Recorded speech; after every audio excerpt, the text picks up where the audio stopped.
بسم الله الرحمن الرحيم الحمد لله والصلاة والسلام على رسول الله وعلى آله وصحبه أجمعين. Assalamu alaikum wa rahmatullahi ta'ala wa barakatuh. Here we are. Alhamdulillah, we reached ayah number 33 yesterday, didn't we? Sohaib? Yes. So we're going to start with ayah number 34. We had not worked on these ayat, so he's got his draft and I've got my draft. Were you able to log into your StreamYard yet?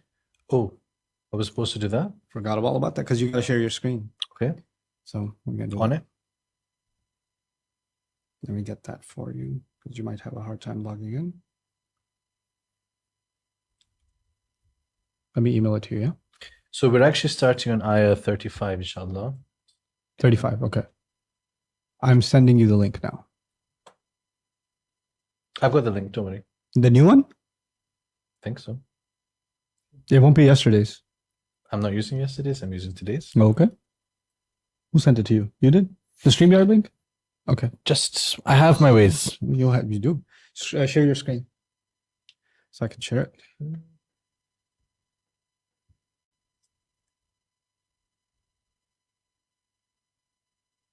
Yeah, we're starting from ayah number 25 or 35. There we go. I'll add it in. Okay. So أعوذ بالله من الشيطان الرجيم ثم بدا لهم من بعد ما رأوا الآيات لا يسجننه حتى حين. So today we did something we've never done before, which is we each independently wrote something down. Yeah. I won't say whose is what, but the bigger one is probably better. And we have got two alternative approaches that are now going to have to engage in fight it out. We're going to fight it out. That's what's going to happen. In respectful conversation and dialogue to reach a solution. But that's actually how we have been working, except that call that respectful dialogue? Okay. We don't, well. See how that goes. Let's see. Bismillah. So, ثُمَّ بَدَا لَهُمْ. Then they had the idea. Okay, so that's where you went with. So, thumma, okay. I feel that you're thinking that you want to spell out that it was not right away, but sometime later. Yeah. So let me tell you what was in my head about this ayah that it helped inform the translation. So it seems that, okay, the incident has come to pass, but then they've had time to process the implications of what just happened and how word is going to spread and how, this thing is going to turn into a political nightmare. And they looked at all the indications that this thing is brewing and there's further and further conversation happening. It's not dying down. This is what I think it refers to as the primary meaning of al-ayat here, right? And so politicians keep an eye on the pulse, right? They keep an eye on what's happening in the media. They keep an eye on what's happening in the streets. So as they see this groundswell, this thing could blow wide open and really expose many families and become the laughingstock, these influential families. And the linchpin that's holding the whole thing from blowing up is Yusuf getting an interview, or somebody is sitting him down and asking what happened, right? And the best thing for them to do is to make sure he disappears, right? So like this is sort of the, bada lahum, because I also feel like the lahum here, the plural, it's not just the minister or the minister's wife. Yeah, it's actually now everybody's reputation is at stake. Right. So it's not just it's a bunch of important people that are now going to be publicly humiliated, and it's going to affect their political standings, maybe their position with the king. Other things can domino effect. Right. And so that did not happen overnight. This was a few discussions. This is a few like, what do we do about this? Hey, have you heard? Hey, I need to talk to you. That kind of thing. And that's, I think, summarized in the Quran very succinctly with thumma. And that's why I went with a more emphatic version of the translation. So that's at least my thought process. So I said sometime later. Yeah. Then you said they had the idea after observing all the signs. Yeah, I didn't go with signs. So I said evidences, right? Yeah, because I was going here with how these ayat are typically understood. There was the ayat of his innocence. Yeah. Right? Yeah. And if that's the case, then as I had it in my first draft, even after observing That's how you're reading it. Okay. Yeah, so that's why I had in the draft. So even though they saw evidences of his innocence, they still decided to do this. Yeah, and like despite. And the al-ayat indicates that, okay, things that are known, that are already observed, that are understood, and understood by the reader as the reasons why he was clearly innocent. I'm thinking about the al-ayat as signs that are significant, like the ta'rif of them. Is making them like, oh, these are all red flags. So I started changing it based on what you're saying. Yeah. That's why I said observing all the signs. I was about to say after reading the signs, you know, when you read the writing on the wall. Right. It's along that side. Yeah. If we said reading, it might feel a bit too far from ra'aw. Yeah. But observing, taking note of is substitutable. That's fine. Yeah. There are also synonyms for looking at. And indications and signs now, kind of, signs is also okay because, you know, read the signs, observe the signs. That's okay. And this goes to yet another undercurrent theme of the surah, where language that is typically used for very spiritual and theological implications across the Quran is being used in very worldly senses in the surah. So you're looking at the word al-ayat, which is, you guys know, everybody knows how ayat is used all across the Quran. That's not how it's being used here. The same way Rabb is being used uniquely in here, the way it's not used anywhere else. So we're going to see a number of observations of that unique to this surah, the duality of these words. So I put later, at least for like sometime later. We could use sometime later, but then you've also got this time phrase, which is after observing all the signs. Yeah. So do those need to be next to each other in the translation? I think it just added to the idea of it all. So because without that, it starts to become difficult to parse in English. So even if we say sometime, later, they had the idea after observing all the signs that they actually. So then it sort of breaks it up in a way which works fine in the ayah. Time and then time a little bit later. Okay, they had the idea after observing all the signs. What I'm suggesting is sometime later, after or upon. Upon is more like عند, but here من بعد ما رأوا. It can work. Or having observed all the signs. Yeah. Then upon having observed all the signs. I think it's maybe too many parts to that. Upon observing all the signs. That still works. Okay, sometime later, upon observing all the signs. Now you're going with they had the idea that. So badalahum could indicate a few different things. I was thinking it occurred to them. That was one candidate for me. It occurred to them. And then it became apparent to them. I don't think it appeared to them was the best way to go. No. But it became apparent to them, or it occurred to them as if they concluded this. And this is the only conclusion that manifested at the end of some deliberation. And it's interesting here, there's a qasam, la yasjununnahu, and the qasam is in the third person. So there's different views about how exactly that works in the ayah. Like, for example, is it sort of quoting them? Wallahi lanas. It's a mix of quoting and. Yeah. But it is in the third person. So Wallahi, we're going to put him in prison. Here's what I read into this with the lam and the tawqid, the phenomenal tawqidat that are there. They do a lot of deliberating. They consider a lot of options, and they do what Yusuf's brothers did. Listen, la taqtuluhu, but put him somewhere nobody can find him, or put him somewhere he's no longer our problem, right? So they're actually deliberating much in the same way that the brothers of Yusuf were, and they come up with a final solution. So that's why they had the idea. Seems like that was an impulsive idea, but I think that's thumma and then min ba'di ma ra'aw al-ayat actually suggests deliberation and considering multiple possibilities. and then finally arriving at this one. Yeah. So what came to the top for them out of various possible strategies? Correct. Yes. So they concluded, or it finally occurred to them, or in the end it occurred to them. At the end, it became apparent to them. It ultimately became apparent to them. I think, if we say just it occurred to them, because we've already got later, ultimately, sometime later upon observing all this, I think that part is taken care of. Yeah.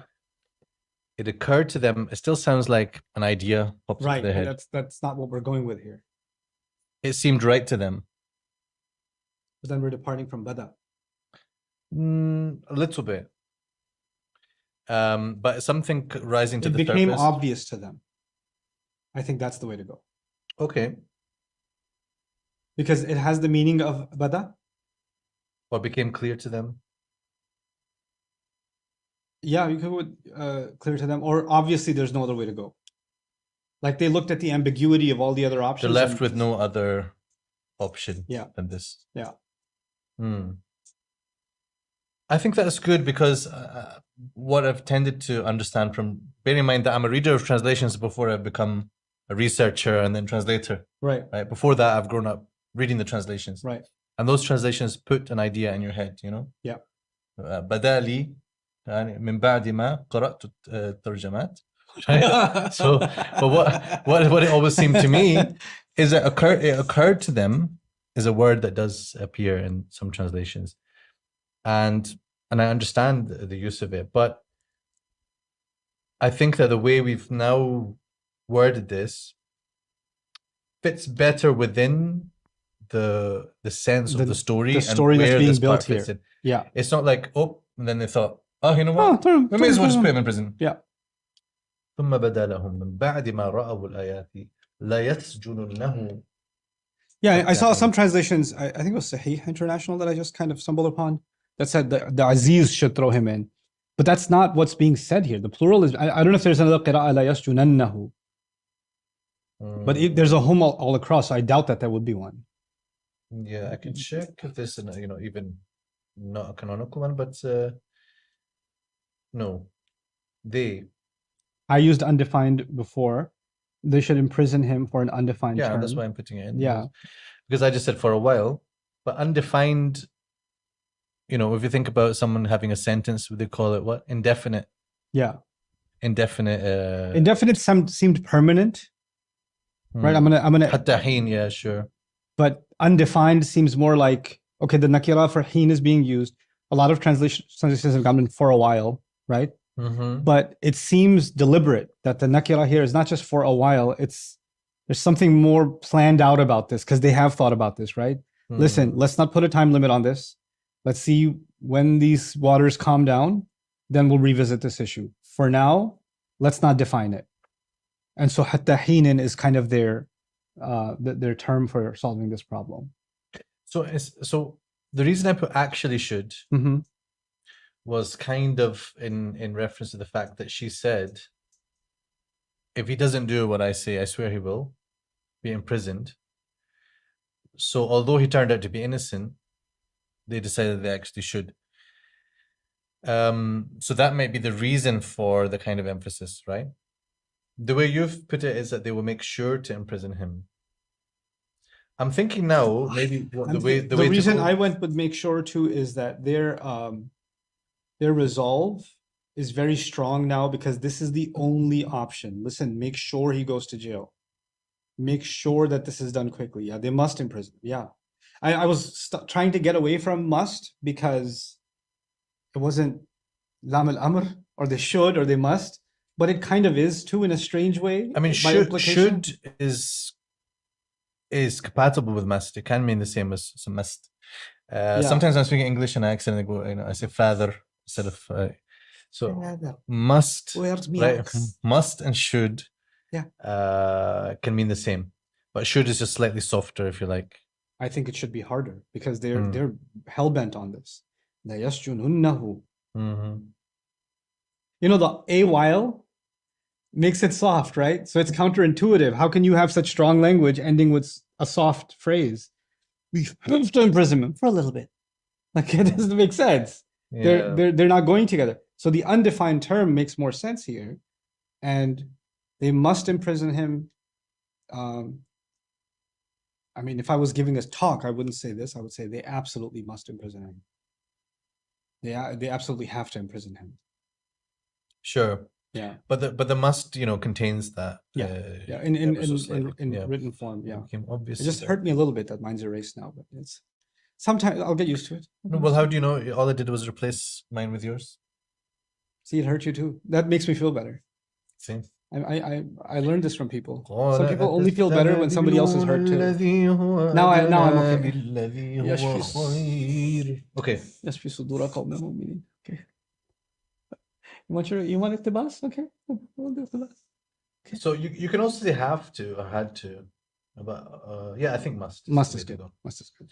All right. We actually got through that in quite a civil fashion. That was didn't come close. Normally, we've been over Zoom and stuff, and there was no physical conflict possible. Should we have a look at any commentary? No, it's too distracting. People keep saying things. Obvisu to them that they had point, to. Must oblige to. No. Can we use had? Had where?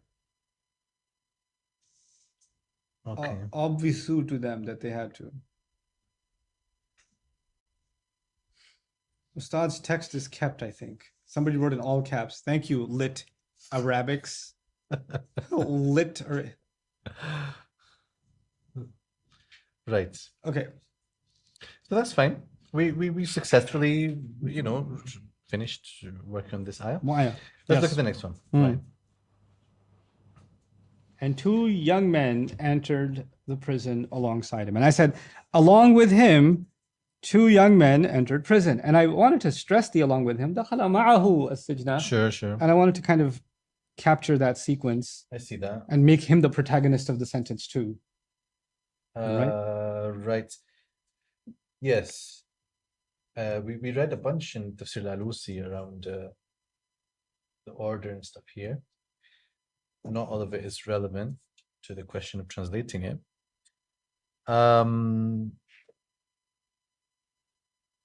Yeah. And along with him, 2 young men entered the prison, I think. I was being American. Entered prison. I've been prison. 2 young men entered the prison, which is the prison that they were going to imprison him in. Thank you, Captain Obvious. Just to explain why the would be appropriate right after the previous. Because if the wasn't there, then did they take the Walmart? And along with him, 2 young men entered the prison. Okay. I suppose because also, Fatayan is there at the end of the ayah. It says, and 2 young men entered the prison along with him. Yeah, there's not really any much way you can fix it. It gives you a nice continuity with him being the subject of the story from the previous ayah too. Mm-hmm. But the prison is brought forward, in a way. But there's not much you can do to make the English match that. One of them told him, okay. So somebody did leave a comment where they said, why so much said? There are so many different things you can say, and we learn in English class not to say said all the time. Yeah. Retorted, added, remarked, observed. Good comment. And we have observed that and noted that and remarked exactly this remark. Mm-hmm. But still, I would say we would tend to stick with said as the starting point.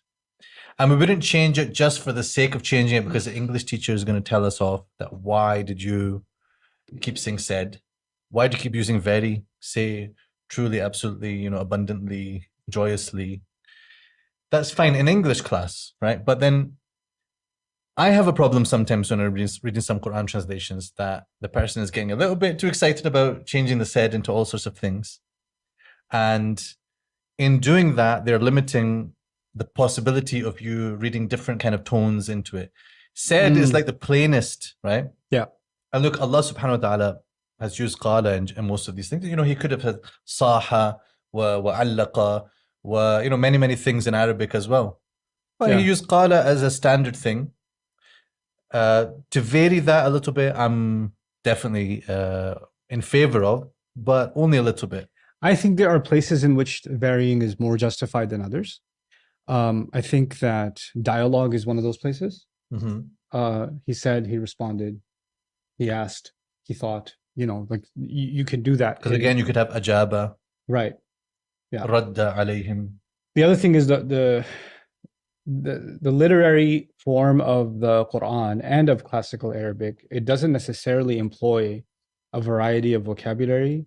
There's an inclusiveness in certain phrasings that encapsulates, and the reader can think different things from that same word. And it's not always the case with English like that. It's not as diversified.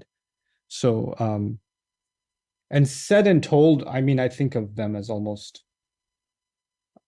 Sure, yeah, and most of the time, if we want to say told, we say qala lahu. Yeah. Okay, so you've got here. One of them told him.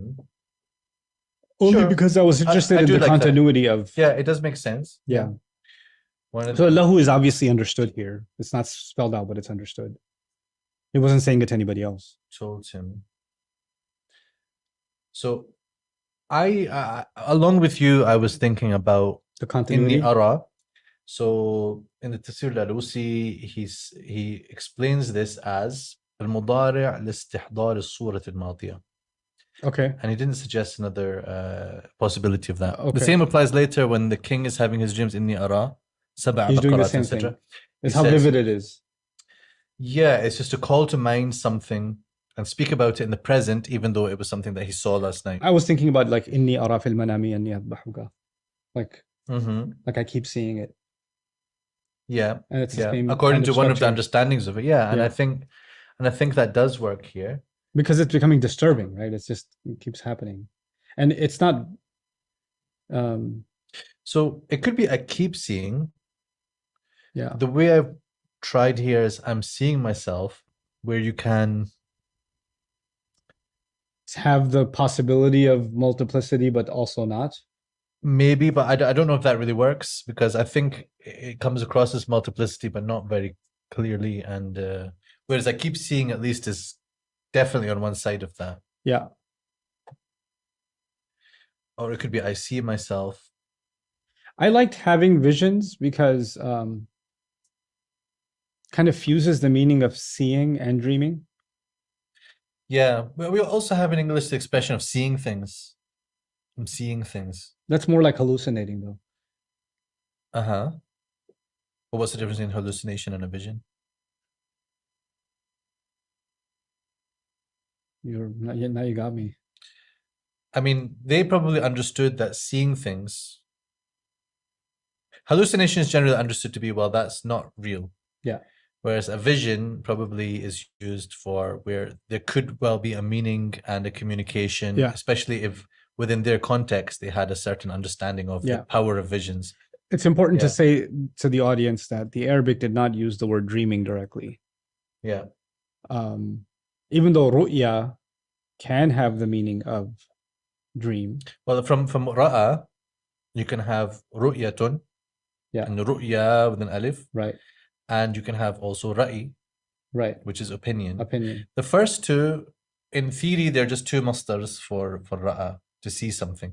But the Arabs have generally put ru'yatun with the ta marbuta into the meaning of a vision of seeing. Actual seeing with the eyes. Ru'ya basariya. And ru'ya with alif as what happens in your sleep. Right. Or in other words, seeing something spiritually. So when he says inni ara, there's a sort of understood aspect of fil manam. Yeah. But there's nothing to prevent it being also a waking vision he was having. Yeah. I don't think there's anything that prevents that possibility. So you don't like I keep seeing? I like I keep seeing. It's kind of like adds to the disturbance of it. It also adds, it kind of does some justice to the inni.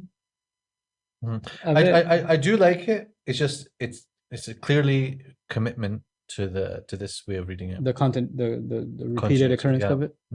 Oh, because you read istihdar over there, and you're like, I don't want to be disloyal to Alusi. Is that what's happened? Well, you know, he's Wait till we do that. Yeah. generally Al-Alusi gives multiple possibilities, and here he didn't. So if he doesn't mention something, I sort of think, could there be something wrong with that other view? So I just, you know, I have a doubt. I keep seeing myself pressing wine, squeezing out wine. I don't know. I think pressing wine, squeezing out wine sounds like something else. Okay. Something mustahjan. That's fine. Um, I just didn't know another word for pressing with wine. Like, I don't know what people say for squeezing wine is fine. So the thing is, juicing wine. People do juicing. No. Blending. No. Blending. Fruit ninjing. So here, by the way, we did discuss this in one of the episodes somewhere. A lot of the mufassirin and translators, a few of the translators, make this here grapes, khamra, because maybe in some dialects khamr means grapes. That's possible, or just that here he's using the word khamr to refer to what is going to come out of, you know, because you don't. Oh, so this is Majazi language. You don't actually do asr of the wine. Khamr, of the wine. You do asr of the dates or the grapes. The grapes, yeah.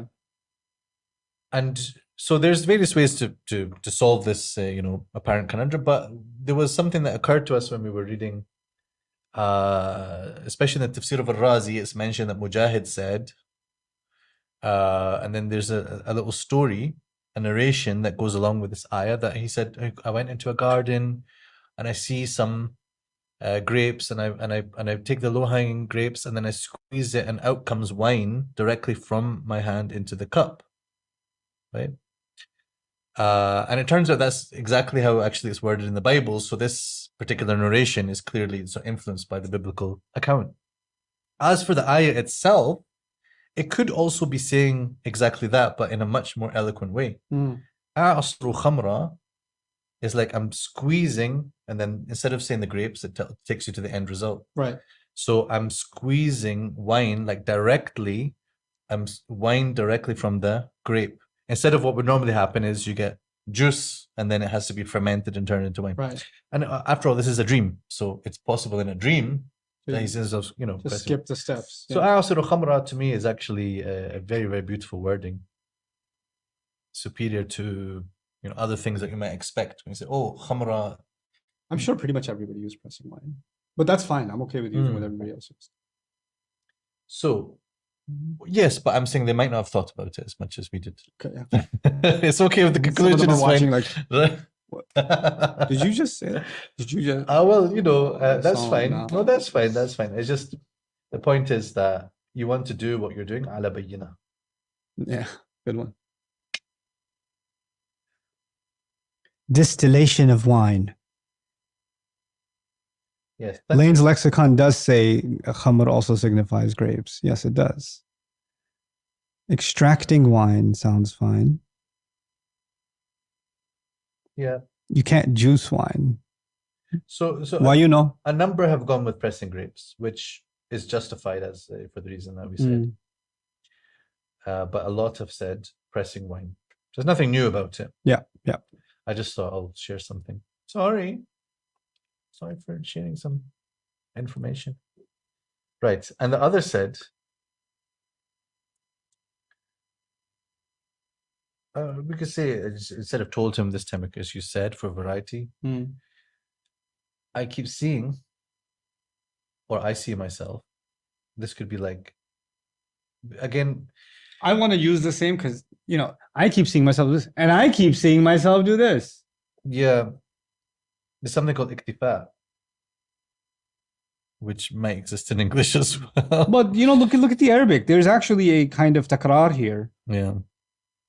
He didn't have to use the same levels of tawqid. He didn't have to go to the same exact structure, but he does. So, inni arani ahmilu fawqa ra'si khubzan. Just like inni arani a'siru khamra. Okay. I keep saying myself, strangely, you've put carrying some bread atop my head. Yeah. That birds are eating from. So I keep seeing myself. So خبزا, right? The nakira followed by تأكل الطير منه. So the nakira can have the jumla fi'liya as its sifa. Yes. Which is why I'm saying bread that birds are eating from. So the bread is being described here, not as with a separate sentence, but as an adjective of the bread. The strangeness I added, strangely on my head, is because إني أحمل, as opposed to إني أراني أحمل خبزا فوق رأسي, it's إني أراني أحمل فوق رأسي خبزا. But isn't that precisely because the sifa is coming, and it would have been ineloquent to try to fit إني أراني أحمل خبزا تأكل الطير منه فوق رأسي. So I don't know if it's so much to emphasize the bread, and partly why I'm I see what you're saying, yeah. discouraged from emphasizing the strangeness of the bread or whatever. Because the other option isn't Because really later on there. there's no bread, it doesn't stand for anything. Except unless it's his brain, maybe. Well, the strangeness of it was that it's on my head. Why is the bread on my head? And then the interpretation is also, well, that's because your head's gonna get pecked. Yeah. Right? Yeah. And and it said that this was his job before he was put in, it's said, but we don't actually have that. The baker thing? Here. But however, the other person is going to be pressing wine. Someone who's a baker would be carrying the bread on his head I don't think it's strange to carry the bread atop the head, I think. Okay. Because I've seen that in Egypt. They ride on a bike and they carry a massive big plank with all the bread all laid out on it. And they just ride like that, and they might hold it with one hand. You've seen this stuff? So I think that's the image here. It's nothing that strange about carrying bread atop your head. What's your job? I'm the head baker. If that's your job, I'm the head baker. Were you just brewing that all this time? That was just, dope. So sometimes my job gets to my head. Anyway. I messed you up. I'm sorry. I've gone to my happy place. I keep seeing myself carrying bread on my head. So I did try putting it as a sifa and said bread on my head, which the birds are eating from. But then carrying on my head. What bread, if you didn't put anything? Bread on my head, the birds are eating from. What if you put it the nothing? Bread on my head, birds are eating from. Kind of bread on my head, the birds are eating from. It's kind of difficult to parse.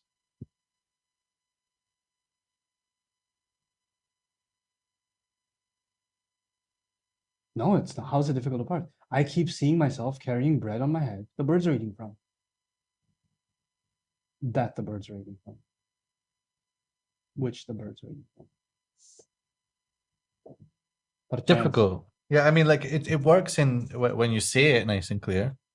But when you're just reading it on the page, I keep seeing myself carrying bread on my head, the birds.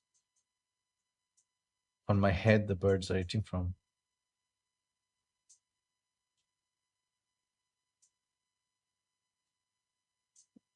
Carrying on my head, bread the birds are eating from. How about that? See, that follows the wording of the ayah very nicely, but it's just, again... Because then bread and birds will go together. Let's try it for a second. Carrying on my head, bread, that. Why do we have to say the bird? Why can't we just say birds? Lam doesn't have to be translated as the. Okay. That birds are eating from. I keep seeing myself carrying on my head. Head bread. Bread. Exactly. It is head bread in there. And it turns out your head is the bread. This is the bread, yeah. So brain you loaf. Keep carrying on your head bread because you are a bread head. Which means you're dead. That's what I said. I keep seeing myself carrying on my head. A way to fix this might be commas, but it still doesn't quite work, I think. I keep seeing myself carrying on my head. Separating that off from the previous doesn't work. Carrying bread on my head. That birds are. I keep seeing myself carrying. I keep seeing myself head carrying.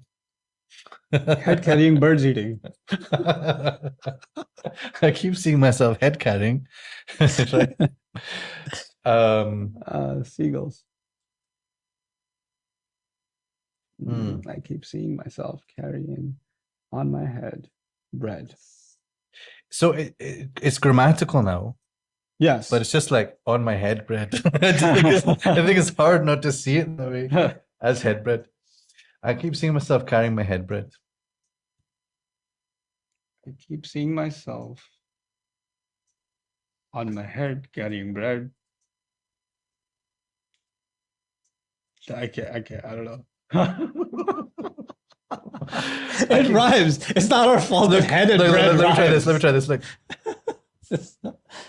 I keep seeing myself carrying on my head bread that birds are eating from. I just found where the comma was supposed to go in my previous attempt. Carrying on my. Why are you putting comma on carrying? Because that's the only way that I keep seeing myself carrying on my head bread. Exactly, that's what we want. Look, if you leave off the first comma, I keep seeing myself carrying my head bread. There's not much justification for the comma except for like that's a comma of desperation. Right? That's the technical word of it. Commas desperation. Whereas this is two commas for parenthesis. I've had commas of desperation in many conversations. Sometimes you do have that, like where there's no other way to differentiate between two words that are going to be running together. You put a comma. Yeah. Like if it's the same word coming twice and you know, it's gonna look like a typo, then you put a comma. Right. Shall we settle with that? Okay. Let's go on to the next part of the ayah. I keep seeing myself carrying on my head bread the birds are eating from. Mm-hmm. Now, nabitna bi ta'wilihi can be that the second person is still talking.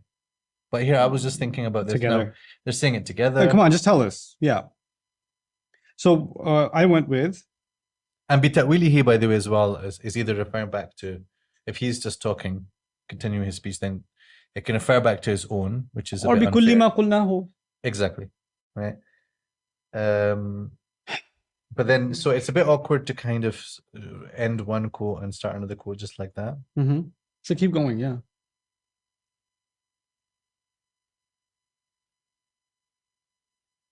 He could also be speaking on behalf of both of them. Yeah, of course. Yeah. Tell us in detail what it really means, what I said. Yeah. The reason why I put this kind of technical way of putting it, because I did try something along the lines of what you put. Yeah. Is because we're going to have then ذلك تأويله. the ta'wil of the food.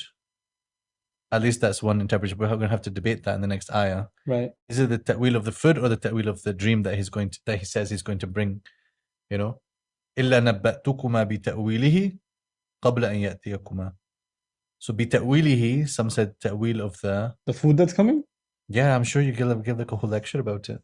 Let me check. Did I? I don't I've think got I the did. transcripts of the lecture right here. Ta'wil of the food. Yeah. Then I've amnesia, complete amnesia. Right. Bismillah.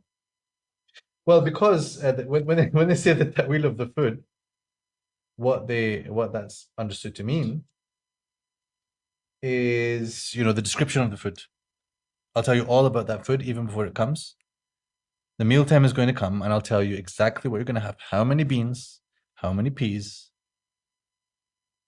and I'll give you the exact description. Because I must not have been sold on that as much. But in order to show you that this is a way of him saying, look, I'm able to tell you all sorts of things. Don't worry. You know, you were right to ask me. But you know, I can let me counter that argument. They have beans and rice every day. How many rice did they have every day? They're not going to sit and count to prove his point. You have 387 rice in that plate. If they doubt him, 429 beans. If they doubt him, if they doubt him, they can. 1, 2. Lunch is over.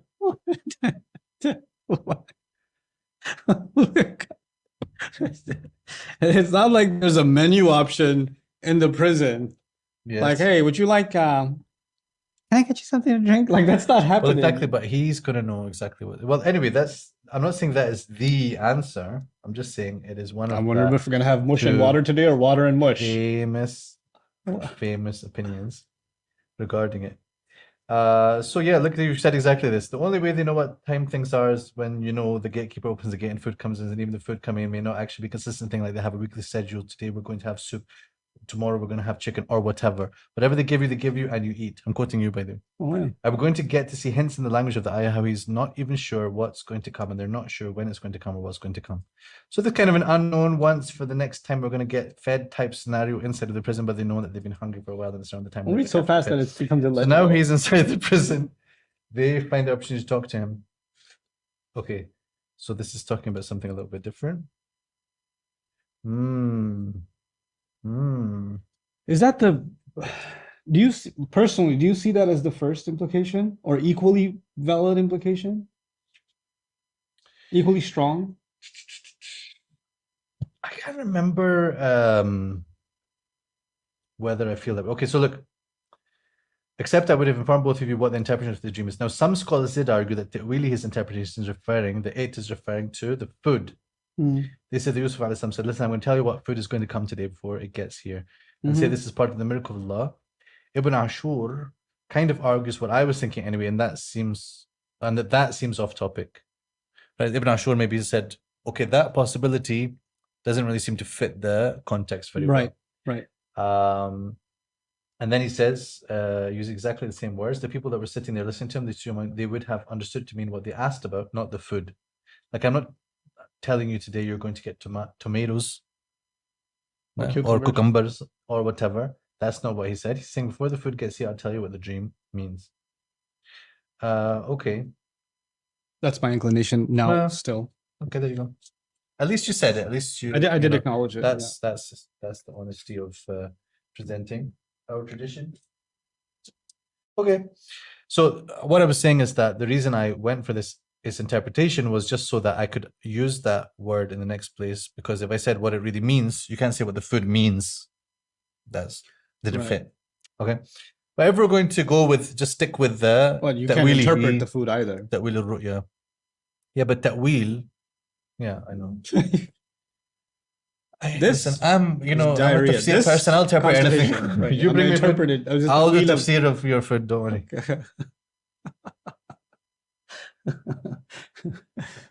Tafsir doctor. Okay, so Zach. Okay, so let's go back to maybe a more interesting way of understanding ta'wil. Tell us in detail. So nabitna, tell us in detail. Yeah. Nabitna, I thought it's more emphatic. Can you just spell it out for us? Akhbirna, ambitna. So usually naba is something of significance. Yeah. I was thinking of inform. Like yunabbi'ukum bima kuntum ta'malun, right? So he'll thoroughly inform you. He'll give you great details about what you did. Let us know. Man anba'aka bihadha, right? Informed you, let you know. Yeah. Nabba'ani al-alim al-khabir. So I was just thinking about how when Allah informs, it's thorough. I don't know about in detail. I threw this out so you know what I'm thinking. Yeah. How do we work that in? I don't know. So inform is a little bit formal. It's too formal for prison. Yeah. And you want something informal. Right? See where I'm going here? Yeah. So maybe let us know. Let us know what it really means. Because I didn't consider this. Let us know what it really means. Is it too weak? It's kind of soft, yeah. What it really means is fine. Spell out to us what it really means. Break it down. Break it down. Spell it out. What's other ways of saying spell it out, break it down? Describe. I don't know if nabba is described though. What are synonyms for informing? Okay. Inform, synonyms. Yeah, so explain is not tanbih. No. So let's, for the audience, so you can think about the English word that may work.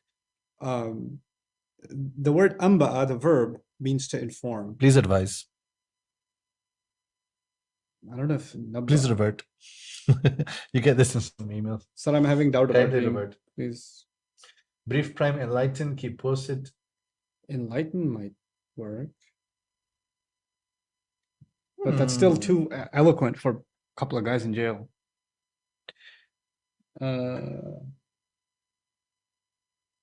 Elucidate, illuminate us on the stream of ours.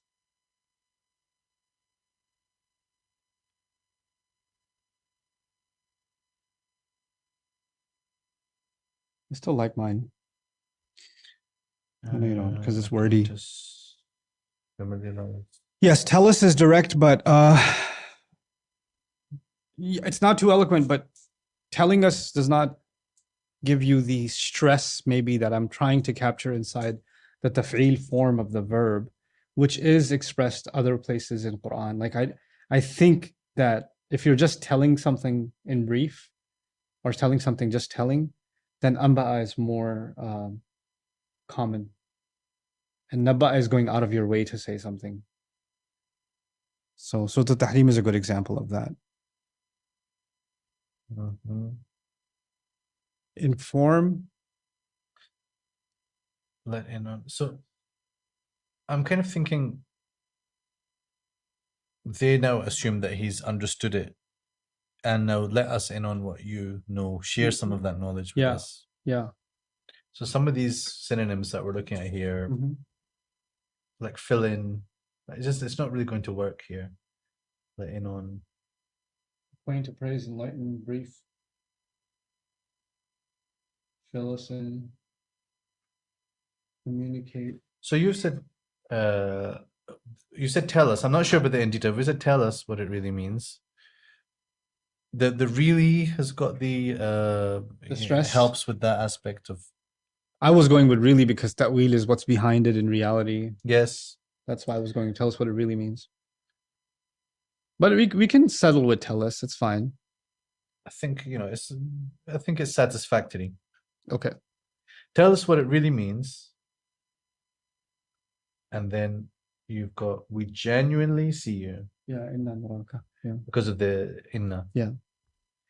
But then inna is for ta'lil, and then when it's for ta'lil, doesn't need any emphasis. Or may not be seen as ta'lil here. It could also be that they're in prison and around them are all scumbags, and then we see this one as one of the good guys. We're coming to you because we see you as a good person. We don't think you're like the rest of them. Yeah. We're coming to you because it's called ta'lil. Fine. You just played yourself. Congratulations. Tell us what it really means. Since or because. Is it inna lanaraka? Or is it inna naraka? Okay. Yeah. I could have argued my case. I can't now. Since we see you, we've both got see you as one of the good ones.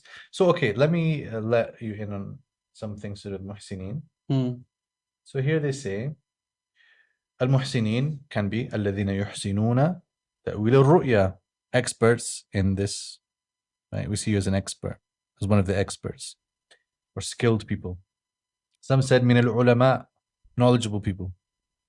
Or some said Al-Muhsinina ila ahli السجن. So we see that you do favors for people, you help people out. So we're hoping that you'll help us out as well. And very easily you could say two of these meanings at least are at play here. The least possible looks الذين يحسنون تأويل الرؤيا. That's least obvious. How will they see someone as هذا يحسن تأويل الرؤيا? Because he may have done it for others before. It's too much fill in the blanks. But then what do we need to do to understand that they see him as one of the good people? They see his character, maybe يحسنون إلى أهل السجن, يحسنون إلى أهل السجن, and they see that a good spiritual person who's not like others may have some spiritual advantage that can help him interpret. See, because you're older, I'm going to go with that.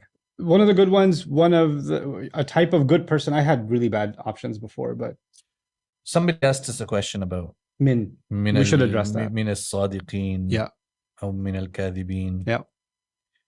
Shouldn't we say من الكاذبين, that there's a group From of the liars, yeah, one of the liars, and we're ignoring the other liars when we say a liar? Because we translate min al-kadhibin as a liar. Why did we choose to do that? That requires an explanation. And we were, I mean, I won't say accused, but let's say some suggestion was made that we are ignoring the significant other liars who are being alluded to. Yeah. فبما تجيب؟ أنا? So when you say min al-kadhibin, innaka min al-kadhibin, or innahu min al-kadhibin, then you're saying literally he is a liar. Literally, he's a liar from among the lying type or other liars. Let's put that in simple language. He is yet another liar. Right? And that's the idea of, oh, he's, we've seen his type before. He belongs in that category.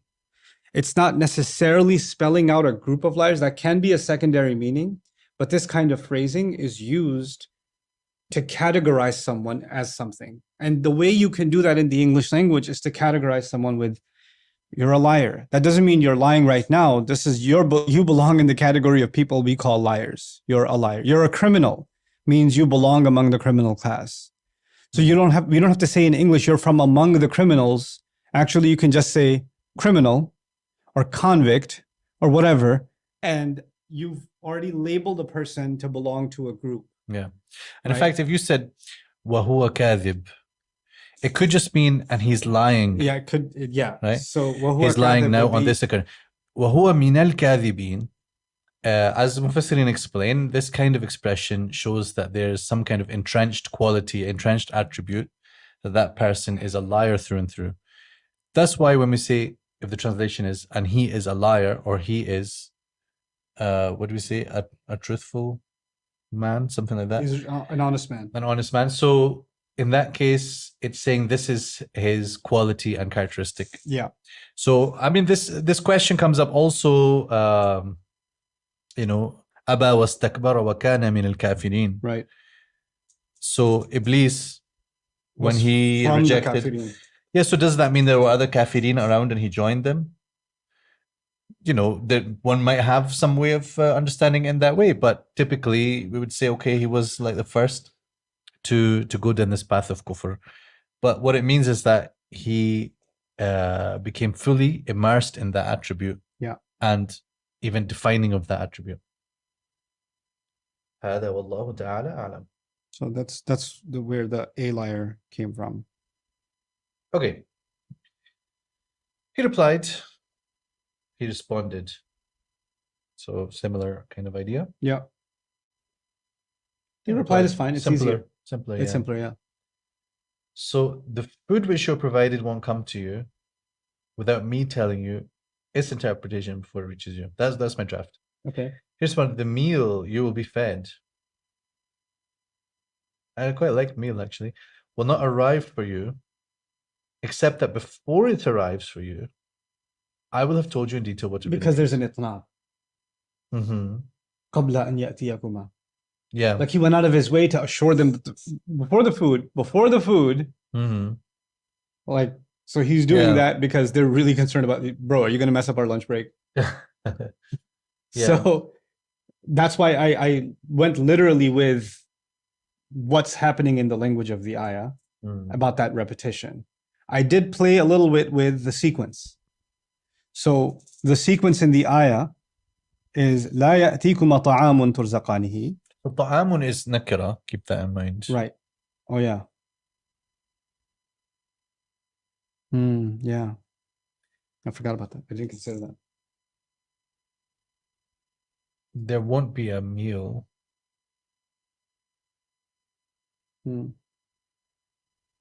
I mean, we would have to think about the consequences of the nakira here. Right. Which don't know if I've thought about that enough. I don't think I have either. Let's see some Terrible. tafsirs. Let's tafsiralize. Let's get serious.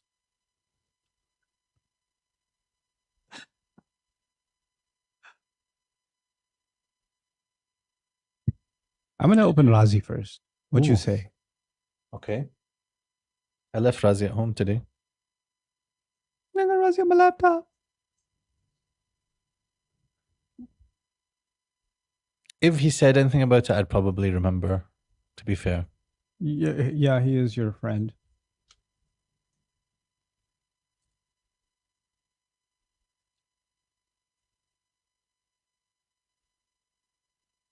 محمول على اليقظة والمعنى أنه لا يأتيكما طعام So he's going with ترزقانه. what's the food going to be? أي لون؟ كم هو؟ كيف يكون عاقبته؟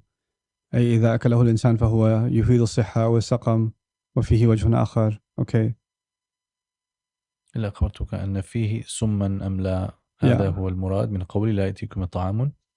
وحاصل راجع إلى أنه ادعى الإخبار عن الغيب. So he was making the claim to them and informing them that he knows the unseen. هو يجري مجرى قول عيسى عليه السلام. وأنبئكم بما تأكلون. They can't see that, right? That's why. Yeah. فإن قيل كيف يجوز حمل الآية على ادعاء المعجزة مع أنه لم يتقدم ادعاء للنبوة. Sort of separate or side question that follows from that. But we're not interested in that question. Hold on. Did he? He doesn't seem to talk about the other it. opinion. Yeah.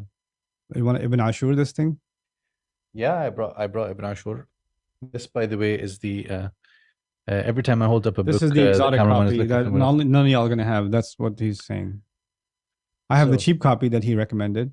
This, by the way, this is not necessarily a fantastic edition. It's much the same as editions that tend to be out there and around, but it's new and it's got the ayah page numbers, the ayah numbers at the top, which is enough to make it more useful to me than the previous editions.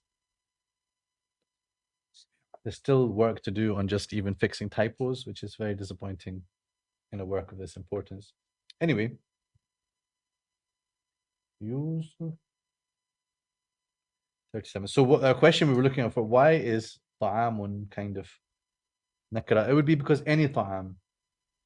I think that's kind of, it's sort of obvious when I say it like that, isn't it? Any ta'am that would come to you. He's got a few things to say about ta'am.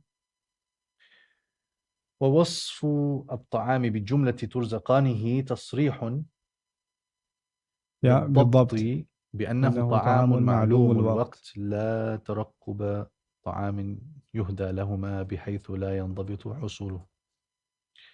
What?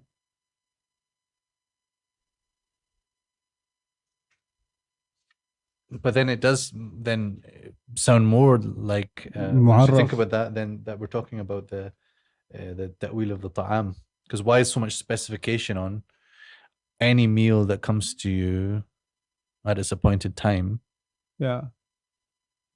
نبأتكما بتأويله sounds like it would be in reference to that. والضمير بتأويله عائد إلى ما عدا إليه ضمير بتأويله الأول وهو المرئي أو المنام ولا ينبغي أن يعود إلى طعام إذ لا يحسن إطلاق التأويل عن الأنباء بأسماء أصناف الطعام خلافا لما سلكه جمهور المفسرين. Yeah. Bam. So he says the majority of Mufassirin are of the view that what's being referred to is the ta'wil of the food. Food, yeah. And then he says, nope, I'm Ibn Ashur. That's fine. He's Ibn Ashur. He is definitely Ibn Ashur. Okay, so let's go at least one more place. Can we go to like, I don't know, Al-Bahr al-Muhit maybe? I think we'll find something there. Sure. I did read Alusi on this. I can say a bit more about it. Yeah, Alusi? Okay. Or you open Alusi, I'll see if Irshad al-Aql al-Salim has anything. If he does, then Alusi has swallowed it up and mentioned it.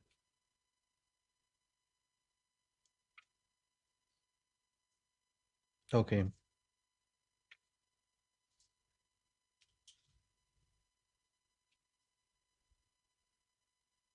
فإن ذلك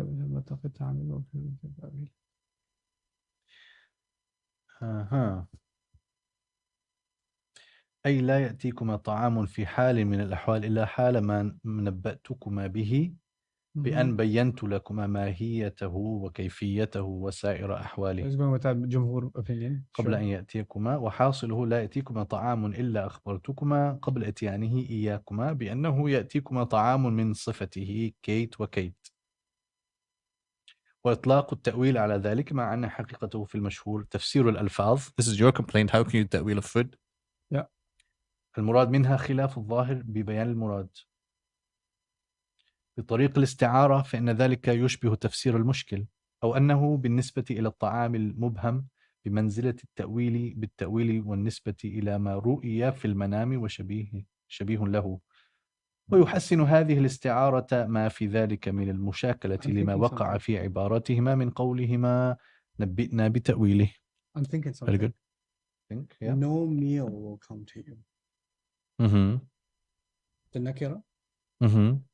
No meal will come to you except. But then how do you explain the second phrasing? Yeah, okay. So let's play with that for a second. So the meal which no meal that you'll be fed, that you are to be fed, will reach you, will come to you, without me telling you its interpretation before it reaches you. Or in my case, no meal will you be fed, except that before it arrives for you, I will have told you in detail what it really means. Yeah. I think it should be no meal. Like not any meal, kind of the nakira of it. Sure. You know? All right. Let me put this in place. No meal, sorry, which you're to be fed. Yeah. Will come to you. Yeah.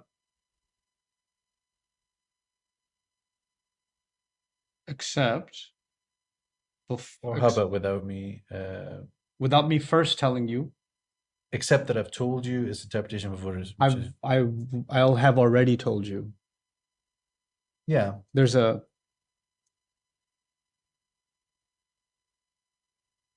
Have told you has got that already. Okay. I've told you what it really means. Told you, yeah, what it really means. Or it's true meaning. Yeah, it's true meaning. Just for variety, as it were. Yeah. Before it reaches you, meaning the food. Mm-hmm. Before it comes to you, but it's the same word over twice. So. Yeah, I think just for that sense of variety. Okay, now play with the one that I did and see if that sounds any smoother. No meal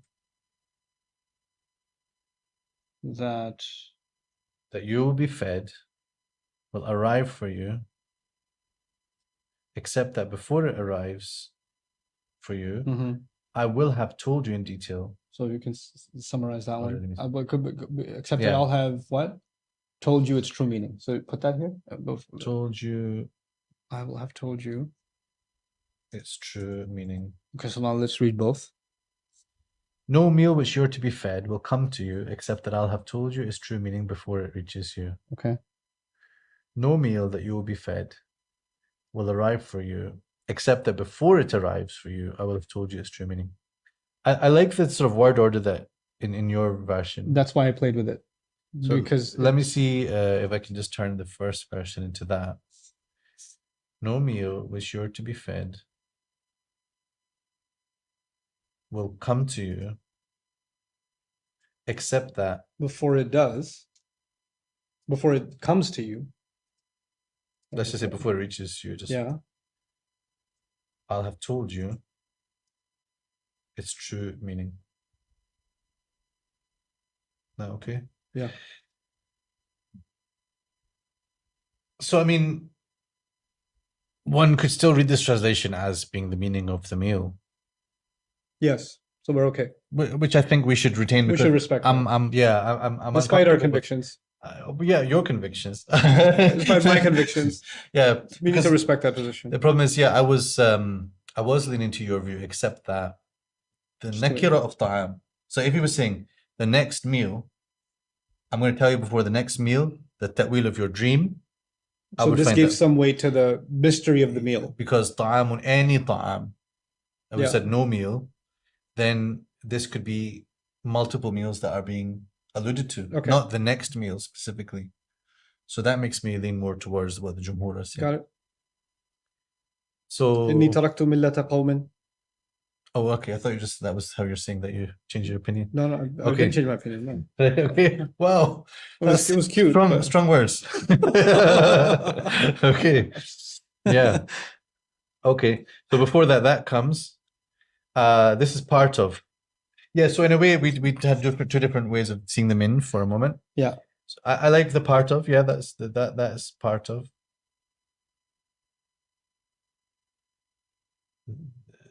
Dhalika, right? So we could say, I don't mind to say this for Dhalika sometimes. I don't mind saying this. But here that ذلك seems to me for ta'zim here. And sometimes ta'zim comes across better with this. This is part of, So that's what I opted for here. Oh, we did the opposite here, look. Look at you, look at us. We agree and we disagree Yeah. at the same time. In a weird way. In a weird way, we agreed and we disagreed. Because I felt there, we would never associate anything at all with God. And I wanted to make clear that this thing that I've just described to you, but I suppose like equally it could be said here. I've told you its true meaning. Let's stick with that here. That's fine. Okay. That is part of what my master has taught me. So you're not using nurturing. That's fine. It's okay. For flow of conversation, we can. We don't have to. It's a secondary implication of the word Rabb. Sure. So we can capture it sometimes and not other times. Especially and that's okay. Where it seems to add more to the. Yeah, if it becomes too verbose, yeah. So I said something similar. Has taught me. Yeah, sure. Okay. I have left aside and I've said I've in fact walked away. Inni taraktu. You're thinking the have covers the inna. I think. Maybe I just didn't think too much about inna. I was focused on the problem of taraktu.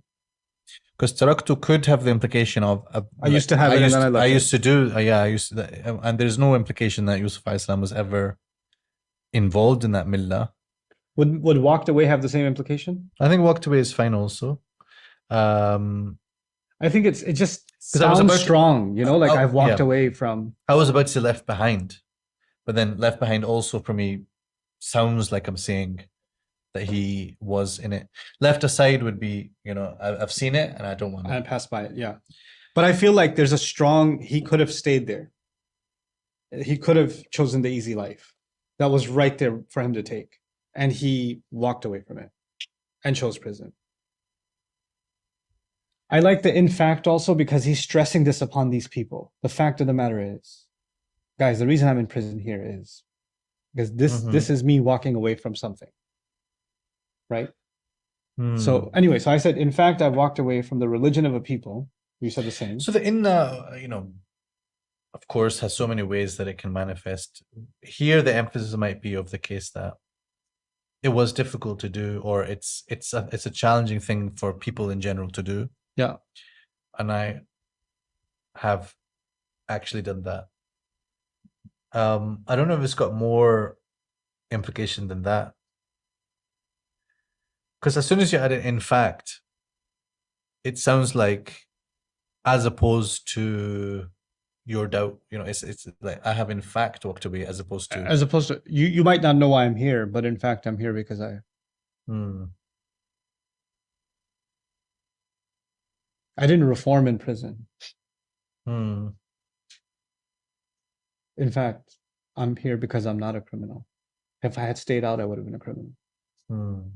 It's the irony of the statement, like everyone around us is a criminal.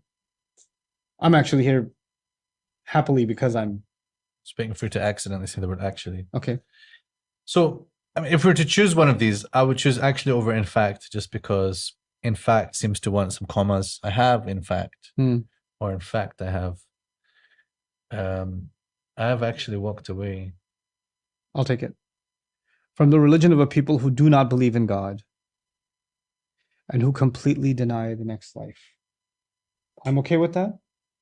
That's how I went with the hum bil akhirati hum kafirun. Right. And I wanted to use the And these ism people, fa'il. they're total deniers. You like to say afterlife? Um, Yeah, that's fine. I think that's actually nice. Now, Kafirun has a verbal implication too, so we can go with either. Complete deniers. Yeah, or absolute deniers. Oh, I see, because and who absolutely deny. So do you want to use a verbal or a nominal translation here is the issue. The thing is that they're being attributed to with pronouns multiple times. لا Hum, يؤمنون بالآخرة وهم hum, كافرون. kafir. So there's a shift to the noun here. Yes, that's true. Complete deniers.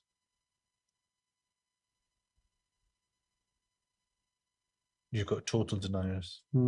I said it in like frustrating tone, and these people, they are total deniers of the afterlife. But that's more speech, not composition. بالآخرة هم كافرون. Yeah. I miss doing Dawra. I'm gonna do it again. It's a conversational thing. It's incredible. You gotta do it. You gotta just do it. Yeah, just translating the Quran Just in flow. orally. Just in flow. Just not even a translation in front of you. Just read the tafsir. Yeah. I'm telling you, it's an experience. Make it a Ramadan thing. I'm gonna make it a Ramadan thing. Because Muslims are experiencing the translation of the Quran in composition, in writing. Yeah. Right? Yeah. Or they're experiencing it in, and they said, the nation shall be destroyed by the morn. Like those studio recordings. Yeah. Right? Or subtitles. That's how they're experiencing it. But man, the Quran experienced as a conversation, right? As a natural flowing conversation. Yeah. That's not scripted. You're reading it and you're saying it. Transformative, I tell you. Yeah. It's something else. Actually, I always wonder about people's reading practices. Like what happens when they read. Like even with the Arabic Quran, people are sometimes they're doing qira'ah, but they're just looking with their eyes. It's okay. Right. The word qira'ah is not actually the right word for that. That's, ittila' or something like that, looking at, or something like that. Nadar ila al-mushaf. That's fine. But qira'ah is something experienced a different way. When it comes to the translations, of course, you can just look at it and read the words. But something is lost from the experiential connection with the Quran where your voice is somehow involved. So I would encourage, a practice of reading translations aloud. It's not the same as, I'm not saying the same, how many letters is what reward, and I'm not getting into that at all. I'm talking about the fact that people ought to be connecting with what they're reading. And when you do that, you might also feel like, I just stumbled over a little bit of, I stumbled over a word here and I didn't understand something. Yeah. And by having that question, you can then think, well, I need to actually speak to someone about that question. I need to find out. I need to look something up. I need to look in a tafsir, or I need to look at a commentary, or listen to a lecture, whatever it may be. But if you're just sort of quickly skimming over with your eyes, you might pass over things that otherwise, would lead you towards a deeper understanding. So we need to have good reading practices, and we need to actually do this also in a group fashion. I think that's usually missing as well. Yeah. People reading together, so they can also compare notes, not on the depth of tafsir. And people get very scared about this. I once heard in a lecture the sheikh was complaining that there was some sisters who held an event called Quran and Cupcakes. Oh, that's it. What do they call it? Quran and Cupcakes. when I heard this, I thought, oh, that's cute, that's nice. I mean, if people come for Quran, stay for cupcakes. This is cute kufr. Al-Islam al-cute. So the people. لا نريد الإسلام الكيوتي. So the thing is, I thought to myself, subhanallah, cupcakes are nice. Quran is even nicer. You get people in a happy mood and they're talking about Quran, and the worries are, oh, imagine the thing. How did these people decide to say whatever they want about the words of Allah? Who told you all of that was happening? I mean, why do you suddenly jump to this fear mongering, right? Maybe they're just sitting and they're reading a translation, and the very basic meanings, what's really obvious, they're just pointing out to each other, reminding each other, inspiring each other. Like those of you that have this problem, how do you think like Muslims in Abyssinia were like, well, they were having Quran and what? Or they weren't engaging with the Quran? Or if they were, they had to have a mufassir sitting with them? Like, how do you think the jinns that passed by Rasulullah in Surah Al-Ahqaf, how did they sit and discuss the Quran, and their discussion became part of the Quran? But wait, like, how are they interacting with the Quran? Did they get ijazat first in tajweed or what? Like, what do they do? Like, this idea that the Quran should not be engaged with is so ridiculous. It doesn't replace the need for ulama or tafsir, but in fact, this was a message for humanity. A believer reads something, engages with it, hears it. A Hindu, a Buddhist, an atheist reads it in the library for the first time and has a question. Then he asks someone, "Hey, are you Muslim? I have a question. Your book says this." And the Muslim says, "I don't know. I'm going to go ask an imam." And then he goes and asks. And like, that's supposed to happen. That's supposed to happen. But if you stop that from happening in its first track, say some sisters get together and say, we're going to read Quran. The majority of Muslim families, Muslims become adults and they've never read the Quran. Never. They've recited it. They've heard the sounds of the Quran. Reading is you said ittila, right? Yeah. Right? They've never read the Quran. Yeah. And that's not their fault. And then when they decide to finally, you know what? I'm a part of this religion. Maybe I should know what it's talking about. No. What do you think you're doing? You're going to think about what Allah said? Without the filtration of my thoughtlessness? Yeah. Quran and chocolate. Kinder and Quran. We'll be back after this long break. We have 1 minute. It is Salat. So I'm going to stop my rant. But did we finish the ayah? We finished this ayah, so we can start afresh after Salah with the next ayah. Can you read the ayah for me? Yeah. So it was the previous ayah. He replied, "No meal which you're to be fed will come to you except that before it reaches you, I'll have told you its true meaning. That is part of what my master has taught me. I have actually walked away from the religion of a people who do not believe in God and who are total deniers of the afterlife." Yeah, I wouldn't read it like that, but yeah. I get it. I like it. Okay, let's I'll see you guys after a break, inshallah. Yeah. This was not an endorsement of this brand. Other brands are available. That yogurt thing, ya Allah. Ya Allah. Okay.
Now we're on.